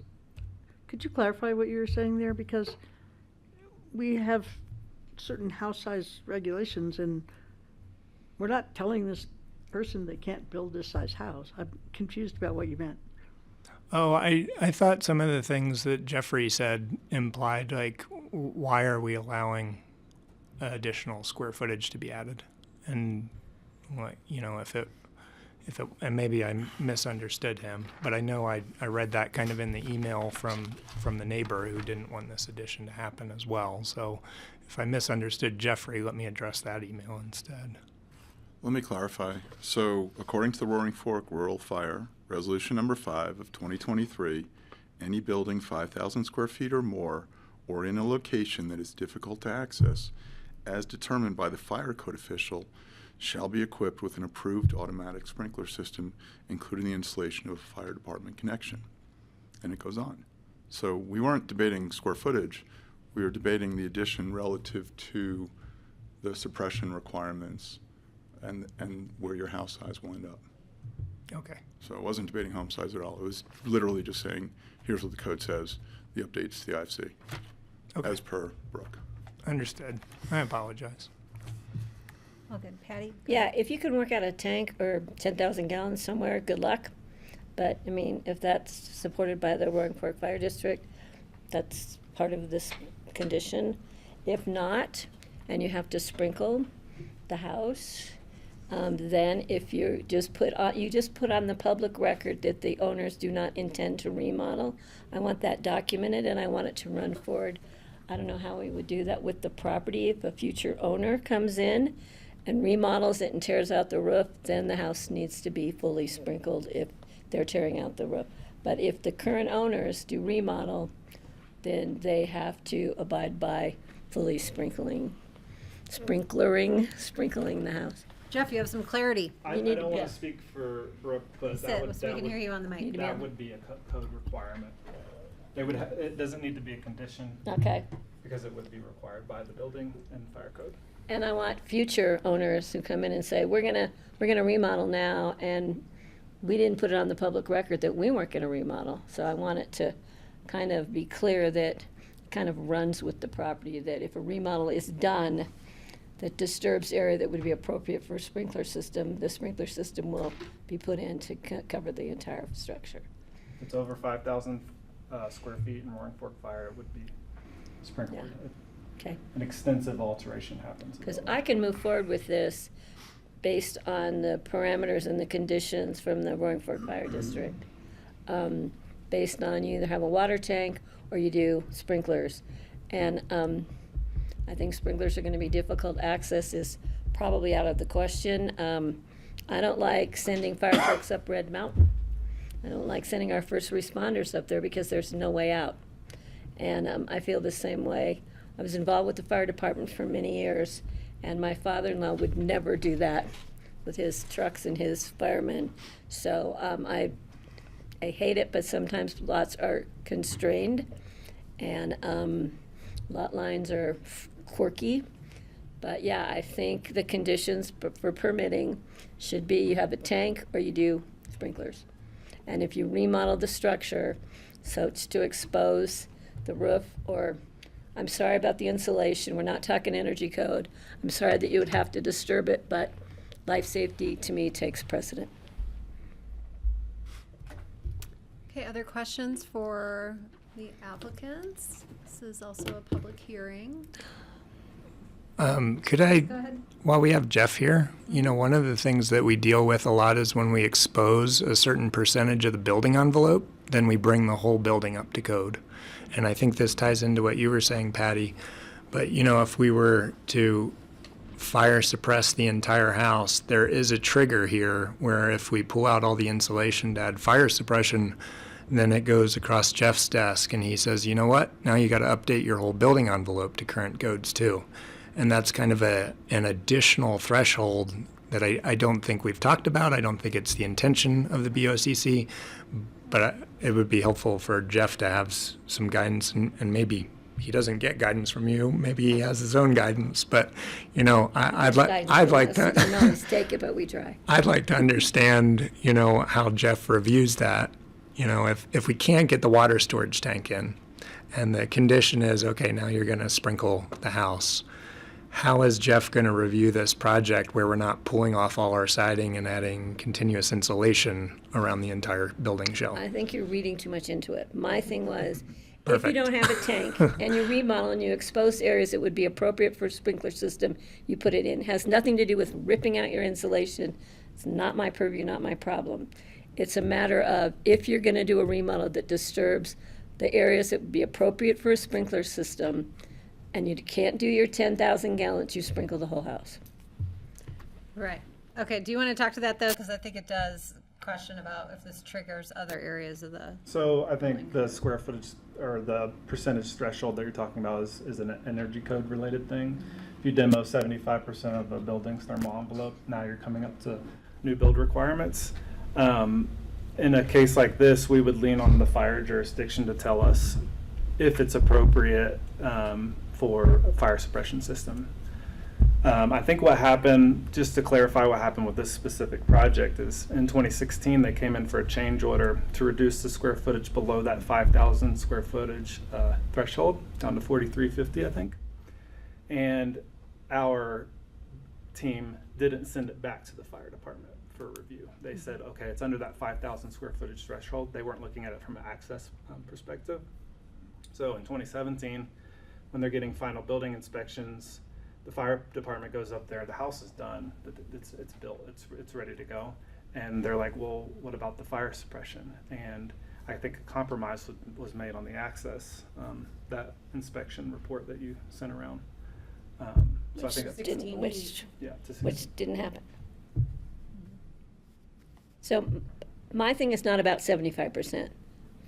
My thing is if you disturb areas that are appropriate for fire suppression sprinkler system, if you disturb those in a remodel, you install a sprinkler system. Yeah, that is if you can't do the 10,000 gallon tank. That is up to the fire code official, and that is written in the 2021 IFC.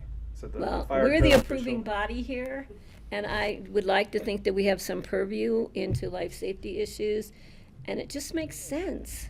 I know it's hard to believe you want to make sense in the government, but it just makes sense. If you're going to disturb an area that's appropriate for a sprinkler system, why would you not want to put it in to protect your family, your home, and your neighbors? As I said in my letter, I think historically we have been, both in Aspen and Roaring Fork Fire, we have been doing that.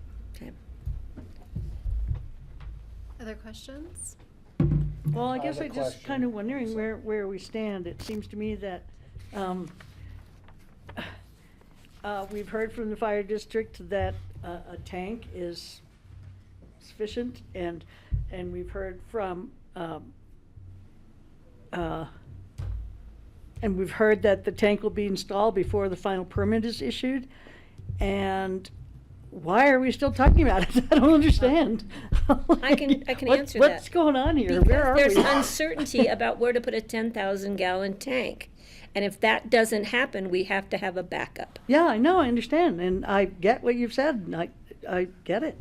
So right now, sprinkler system in both additions is all that the fire department thinks is necessary, and so what do we need to do next? So we need to have a public hearing, so I was waiting Okay. to sort of get all the information out and then bring it back for further discussion by us about any new conditions or conditions that have been added or conditions that we want to see after the public hearing. Okay, How does sounds that- good.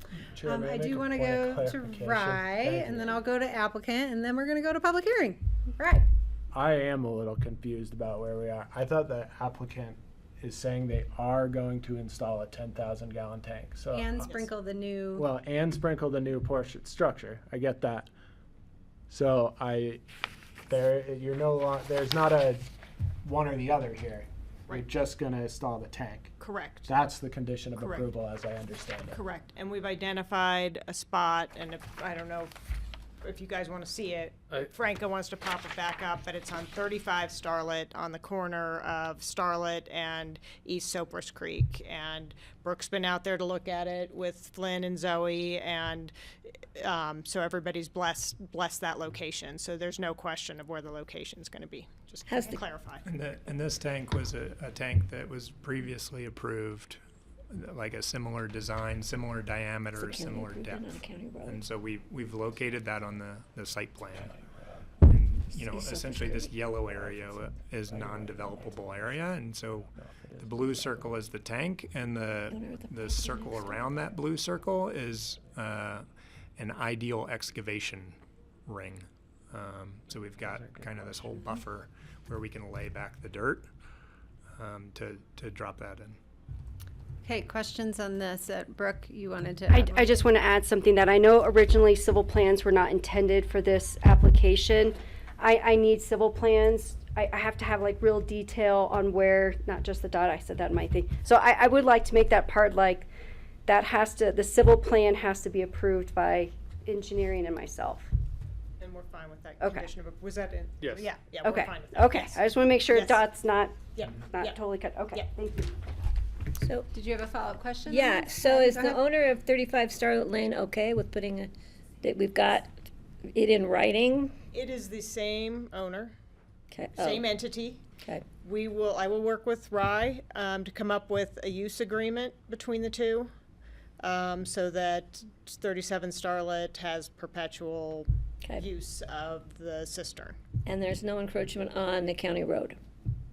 Correct. Okay, so we don't have to give you permission to encroach on, is it East Cypress?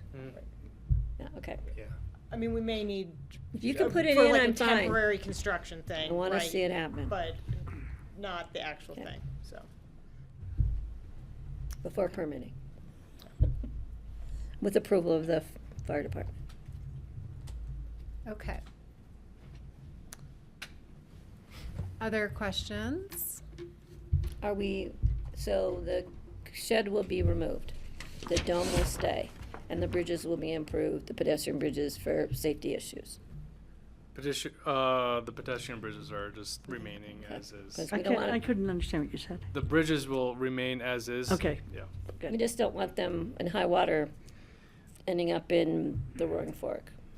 Yeah. Okay. Okay, I'm going to open the public hearing on this item. After much discussion and sifting through detailed information on this application. Does anyone in the room, I think I know everyone in the room, anyone online wish to comment on 3PK Starlit LLC activity envelope for 37 Starlit Lane? Is that the name of it?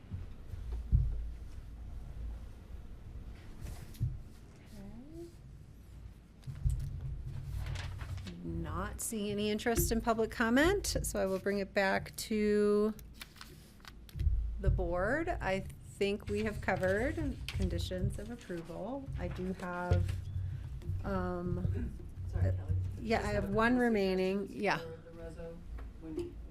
Okay, I want to, turn on your mic. I want to point out, we did have some we heard some recommendation relative to hardening around the structure, which I don't know if we need to add sufficient language, as well as a request for review of the civil plans to confirm the commitment to the 10,000 gallon tank. Are there others, Suzanne? I was just going to suggest that a finding be added, sort of specific to the fire department's approval of specifically a 10,000 gallon tank to be located, blah, blah, blah. So I think the conditions address that now, the water storage tank conditions, but I think putting in the finding to kind of tie up this whole conversation would be really helpful, that's, that has been approved by the fire district and accepted going forward. Can I ask, do we need to add anything if it's not feasible, because we never know. If it's not feasible, then sprinkling, the house will be taken into consideration by the fire. I mean, is there a backup plan? I can't answer that. Looking right at you. I'm not the one to answer that question. I mean, I think right now that's the commitment they've made. I think if it can't happen, then, right, there's a And they'll be further back, and conversation we'll see you to be guys had, again. but, Yeah, exactly. I don't know if that's, In we need to 2006. capture You that. can't move forward Gotta without it consider if it's in the approval, so. Okay. I think we're comfortable with that trust and faith that it will come together, if that's. Okay. Any others we need to iron out? In the reso or the conditions? There was discussion about a use agreement with 35 Starlit. Is that in there? That's not in there, but I figure that would be, at time of building permit. I mean, we generally don't allow things to happen on other people's property without proof of their Sure, I think we can approvals. just go ahead and include a condition of approval in the resolution that prior to building permit, the use agreement or other agreement between 37 and 35 Starlet is satisfactory to the county attorney's office. Yep. I'm sure that Sarah and I can work that Yeah. out. Yep, that's fine with the applicant. Great. Okay, other questions or concerns? Absolutely not. Okay, I want to get a pulse of the board on approve. Generally, if we don't have approval, we give the applicant an opportunity to withdraw their or to continue for further discussion. And I'm not having a clear sense of where we're at. I intend to approve. Okay, so I intend to improve, but I do have concerns still, but hopefully if there's any issues that arise about access for fire safety and for water supply, et cetera, that it come back to the board in the future if need be. okay. And I want to acknowledge Jeffrey's attention to the code language. I think where I fully understand, I think what you're saying. I think where I'm a little confused is the way that the code is written and then hearing from the fire department that they don't force people to, tear up their house and re-sprinkler based on the 5,000 square feet is a bit of a conflict in practice and the language of the department or the district. I would add, and Jeff can critique, but Roaring Fork Rural is less stringent than AFPD. AFPD is at 3,000 square feet, and Roaring Fork Rural is supplemental to the IFC. That's only Doesn't the delineate cities. between a remodel or new addition. So hence, what could be, perceived as a square footage conversation is not. You just now exceed that number within their code. So, we should do better in 3 years when we update to the 2027 books, or 24. Can I clarify that? Suzanne, I'm looking at you again. The Aspen Fire District has 3,000 square feet. Does that incorporate unincorporated Pitkin County within the Aspen Fire Protection District? Or is it just within the city? Okay. Yeah. So you're Woody Creek, you're at 3,000. Okay, just wanted to And clarify. similar language, like 3,000 Okay, I square just feet wanted to clarify. Or difficult access. It's clarified. She told me. I just wanted to clarify that. Any further comment? Otherwise, I'll look. for I'm ready to make a motion to approve. to please. approve the resolution of the Board of County Commissioners granting approval for 3 PK Starlet LLC activity envelopes and site plan review and restoration of expansion of nonconforming structure with significant changes, and that with the changes and additions we've made to conditions of approval and the reso and findings. Thanks, Thank you. Patty. I'll second. Any further discussion? Okay, all in favor, please say aye. Aye. Aye. Is there any opposed? No? Okay, you said aye? Okay, just want to make sure. Thank you. Okay. Did you have your mic on? Thank you, Sarah. We can say Flynn, aye Zoe, unenthusiastically Jeff, sometimes. Who was and Batman? Brooke for, Is that your for dad? No, seriously, it was their towns that were Oh, the I was- applicants. I so thought that it was a perfect drop-off. name for your seriously, dad's thank phone. you, and thank you to Jeff and to Brooke for the health safety considerations. And it's the riparian area. We need to protect it. So thank you for having this enlightening conversation. So thank you. Appreciate your time We being here, appreciate you everybody. guys taking the time, and staff has been really great on this one as well. So thank you, and happy holidays, Happy everybody. holidays. And to your family. All right, thank you. How's your dad? He's hanging in there. Henri? Yes. Then he's good. He's good. I still have that $5 he gave me for my campaign. I traded it out so I could have the. All right, we have another land use action here, the TDR program annual review, which we always do at our last meeting of the year. God forbid you ever go on vacation in December, Suzanne. But it's no action, right? Right, you get to end your year with. And no I'm going to action. allow you to start. I'm going to I step know, out though for a quick. I'm gonna put a stick in the mud a little bit after Suzanne, and I'll tell y'all why after Suzanne. On TDRs? No. I'm going to step out for 1 sec. She can okay. go. Yep. I'm Thanks for familiar with being TDR. here. Walk us through our TDRs. Thank you. I didn't, I mean, I could put things up on the screen if you want, but I I could pull it up out of the packet, but I wasn't necessarily I think planning to we- do that because we're usually I don't pretty have it brief. in front of us, yeah. So, right, under the original adopting ordinance of the TDR program from 1995, actually required us to have a public hearing every year to just sort of do an assessment update on the program. So that's why I'm here. Obviously, this is just sort of a big data dump for the most part of, you know, how many TDRs have been issued, how many have been extinguished, what types of TDRs. The maps are great to help you understand where they're coming from and where they're going. We go through, you know, all the different types, how many constrained TDRs have been granted over the years. Anyway, lots of information. I wasn't necessarily planning to walk through any of it specifically. Happy to answer questions. Just so everyone knows, this gets loaded up onto the website. I know it's a great reference for people who are tracking TDRs and what's happening out there, the values. I guess that's always a hot point of, you know, what is the latest TDR? What is the latest TDR sold for? Which is, what did I say? Was it 800? 800,000. So we've dropped from that high point of 2.1 million. So we're sort of consistently in that $800 to $1 million range right now for TDRs. But otherwise, really just a lot of numbers for you, and happy to answer any questions. And as Patty said, there's no action on this. We're just bring it forward to pull that information for you and the public. Okay. Questions for Suzanne on TDRs? Yes. I kind of have a question about, so it's 9,250 square feet, right? Is the maximum, even with TDRs and GMQS and everything? Correct. Except for people with vested Areas, rights. or areas that have a lower limit. Right, but yeah, in general. Right. I'm just thinking about the use of TDRs. So to get to that, you would need two TDRs to get to the maximum, and you wouldn't be able to use the whole 2,500 square feet of the second one, correct? Correct. So do we have people asking for two TDRs in order to build up to 9,250 square feet? We continue to see people using TDRs up to whatever limit we put on them.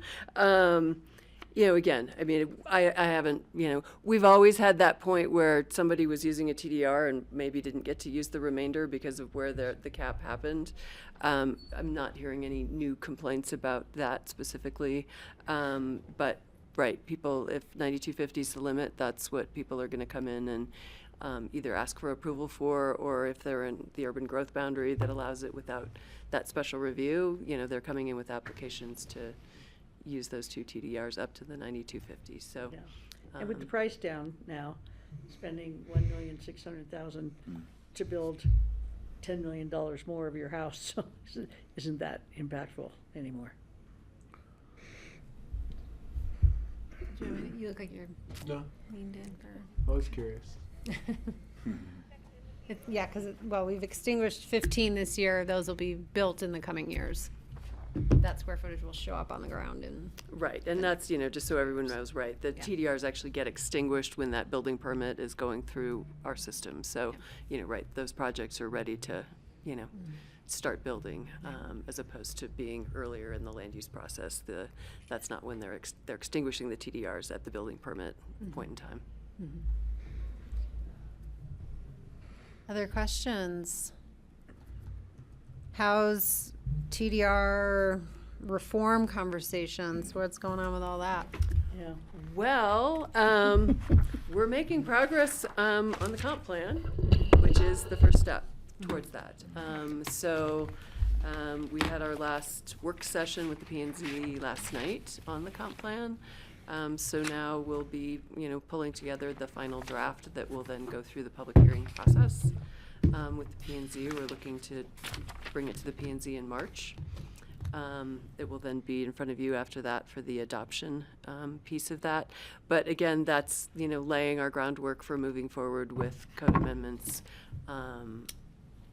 to, you know, for all of those things, TDRs among them, as well as a lot of other things, either from the growth committee report or, as we've done a lot of that research based on that. So I'd say after the first of the year, we're kind of starting that conversation to think through what's our timeline, how are we going to tackle this? How are we, what are the first priorities for all of those code amendments, since there's a lot there.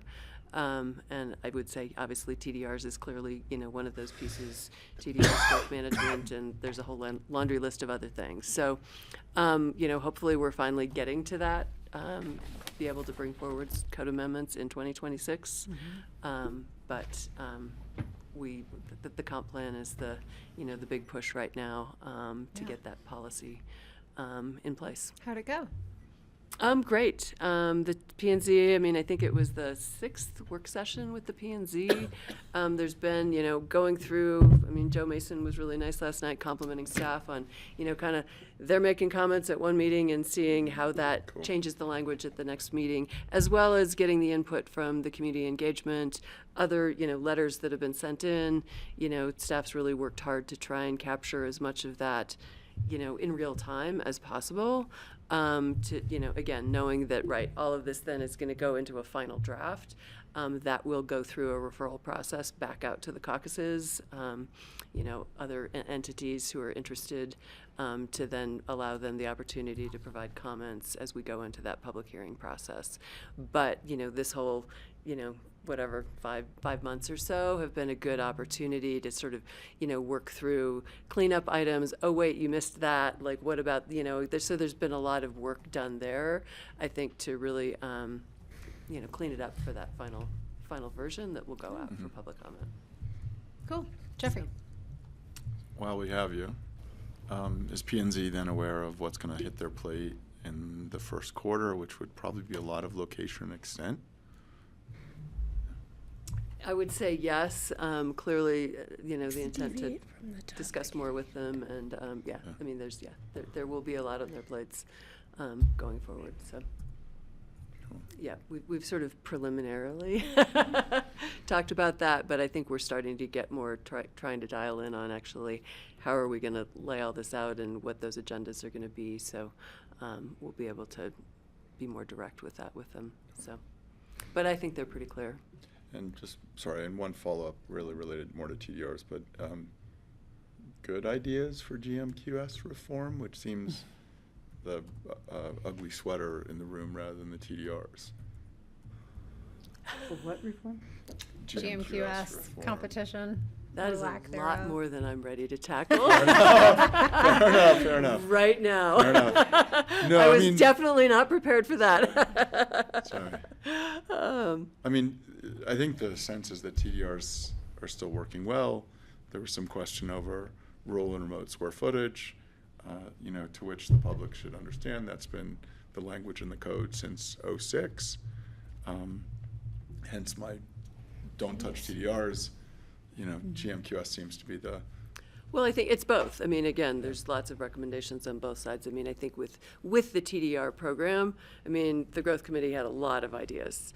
But I think as we move through that and working with, the consultants who, started to do some sort of the study on kind of existing and how that's working, we need to move forward cautiously. You make 10 changes at once, nobody's going to know what's going on. It's like trying to start to think like, what's the most, strategic change to make first to try and address some of the concerns that came out of, those recommendations and see how that goes, and again, sort of start tackling it that way. But that, nobody wants to blow up the TDR program right now, that it functions. We want to keep it functioning, but we want to make sure it's accomplishing the goals that we want it to accomplish. So I think that's going to be an interesting, balance and see how we approach that with the TDR side. And and clearly, looking at growth management and what that's accomplishing and how to do that better too. So I'd say they both go hand in hand. Thank you. They definitely grow hand in hand. Yep. TDRs only work in the realm of growth management. The low-hanging fruit Low-hanging fruit. for GMQS has for a long time been criteria. and the outdated criteria. And it's hard to say whether the dissatisfaction largely expressed by the Planning and Zoning Commission with the criteria, whether the larger issues with the program would be resolved just by having more up-to-date criteria that's more in line with the current priorities with the county. I mean, there's no points, for example, in GMQS criteria for energy efficiency, really. Right. That's just a very glaringly obvious place that shows our GMQS criteria is out of date with the current policy statements of the board. Building department. It's just really clear. So. Thanks, Francie. Is there any talk about reducing the amount of square footage per TDR? That was one of the recommendations out of the growth committee, is kind of rethinking, right, 2,500 being the, the number, how that works, what it looks like, again, the devil's in the details to figure out what that would look like. But again, sort of that piece, from them very clearly, keep rural remote. Like that's, we don't want to do anything that, affects how TDRs are used as a tool to preserve rural remote. I think then looking at the other ways we've used TDRs and are they valued differently in terms of square footage, and there's so many different recommendations from them, and that's, I think, really, like I said, the trick is going to be sort of figuring out how do we take those and figure out which are the most effective to accomplish the goals that we're looking, trying to meet. But yes, is that one of the recommendations out there? Okay, thanks. Mm-hmm. Thank you. You're welcome. And always, All I right. should say thank you to GIS for working Yeah. with me on making this Huge. look good and helping me make sure my numbers are accurate. It And did make you look really good. Oh, I do have one yeah, more that's, and I will say with that, I mean, Mary Lackner has been the person who has held my hand for a lot of years on this, working with me with my inadequate word tables that she has turned into proper GIS data fields and all those things. She had Lauren, I think Usuri is her name, who's working with GIS now, help this year and pull all the information together for me. But so I have to give a huge shout out to Mary for all of her support over the years since she is retiring. And we know where she lives. This is on GIS mapping. So she made sure she was handing off this to someone, That's else in Mary. her Good for department, and these younger people are gonna, eventually get me to function in a better realm of keeping track of the data. But it's always interesting, to go through this and really see what's happening out there. So it's a good exercise every year. One last question. Do we know, is Turnabout using their TDRs as part of their marketing on their property? Or They have sold. Those two sold. Okay, Yep. got it. Okay. Yep, With those I think TDRs? were the last ones that sold recently. They've sold their TDRs, or they've sold their property? The TDRs. Yeah, Sorry, okay. be very clear. So they're not No using them to TDRs market. associated with the property anymore. But the property's for sale, isn't it? Well, that's a really interesting little trick they pulled, isn't it? Yeah, There well, was that's another why one I'm that flipped it curious. the day Well after we done. approved, so. We've seen a few of those. Told McIntyre. Okay, thank you very much, Suzanne. You all? Ty's the only person ranching that property down. Oh, yeah? Brendan's never there. Oh, interesting. Probably okay. Before we move on to open discussion, I want to ask for a professional courtesy from my colleagues. I would like to request a reconsideration of the access easement for Park Tunnel Road. I was moving quickly. I had personally intended to vote no on that, and that's what I would like shown on the record.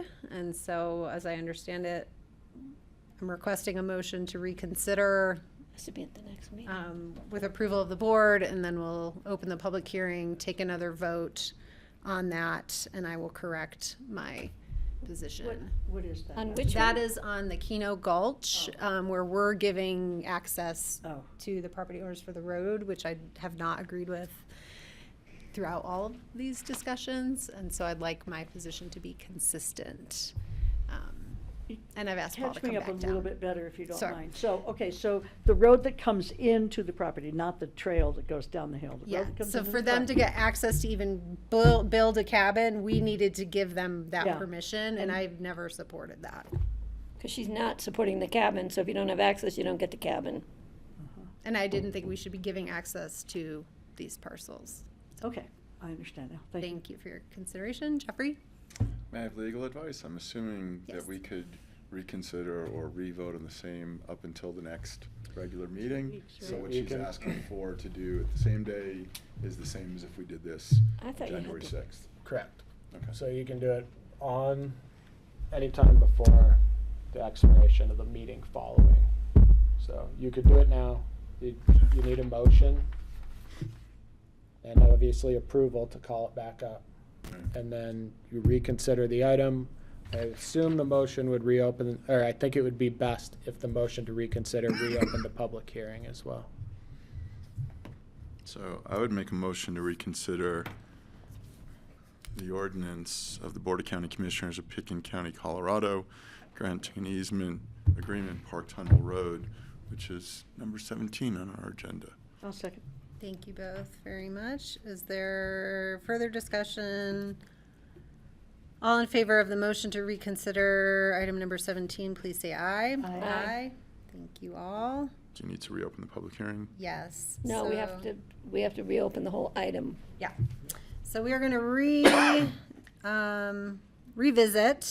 reconsider the item number 17, which is an ordinance granting an access easement agreement for Park Tunnel Road. And this is one of the 4 related to the Keno Gulch property that we discussed earlier today. Thank you to my colleagues for this professional courtesy. Paul, did you want to say anything about the? No. No, okay. Any questions for Paul about this? Patty? No, I just have a comment. Okay.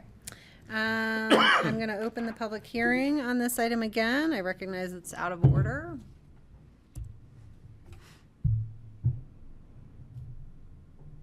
Okay, I'm going to close the public hearing on the access easement for Park Tunnel Road and bring it back to the board. Patty? Yeah, I think it's important for the public to know that if we deny them access, there's no cabin, and it kind of squelches all of the public benefits, Yes. I believe. And I do not want to put the public benefits we're gaining, including the potential trail connection, the conservation easement, et cetera. So I will be holding my vote to approve the, we've been talking about that easement ad nauseum for years.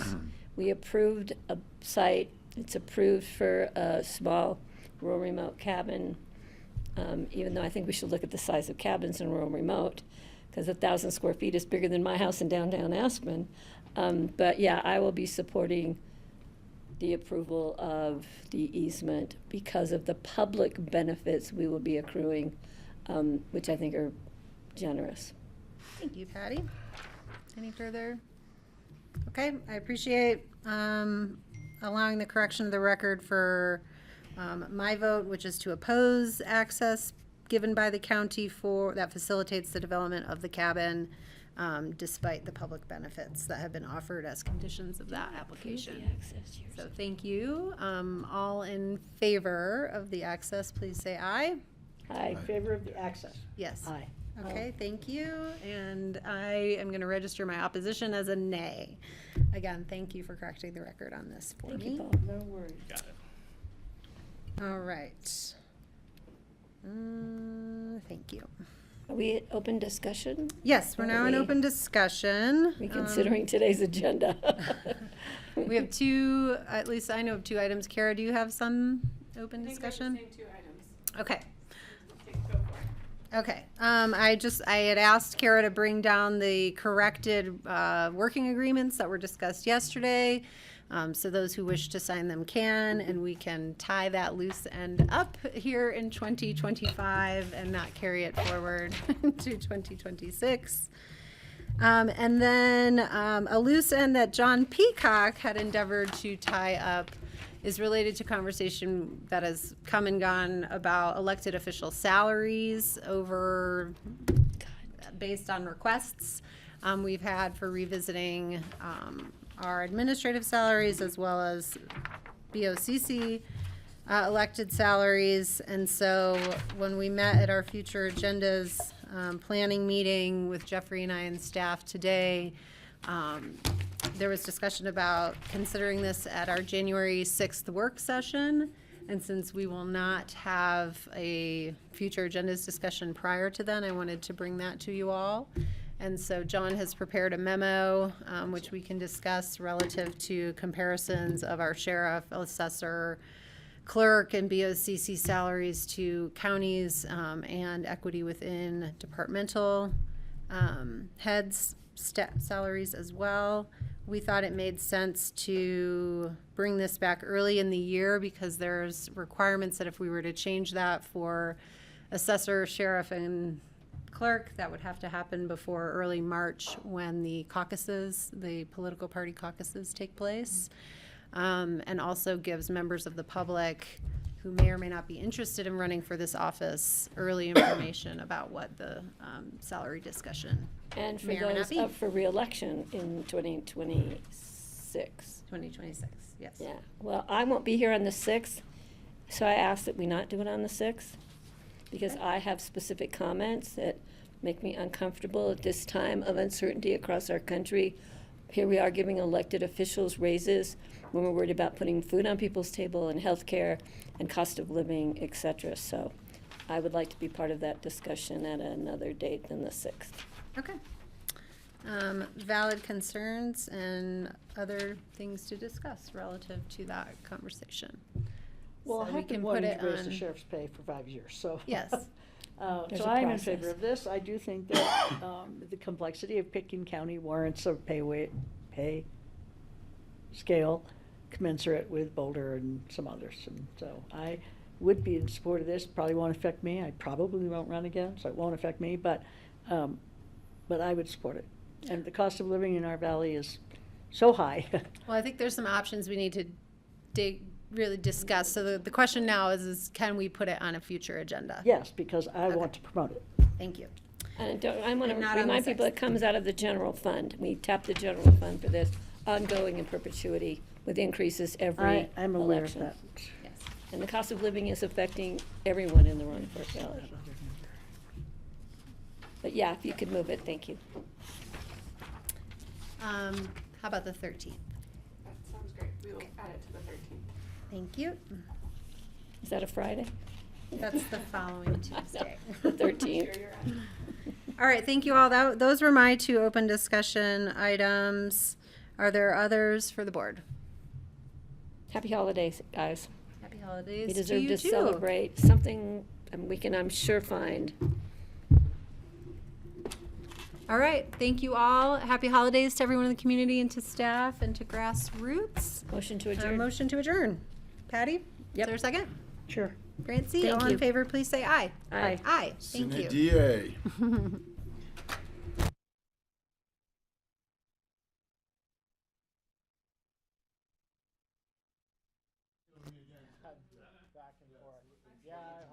Do you need help carrying stuff upstairs?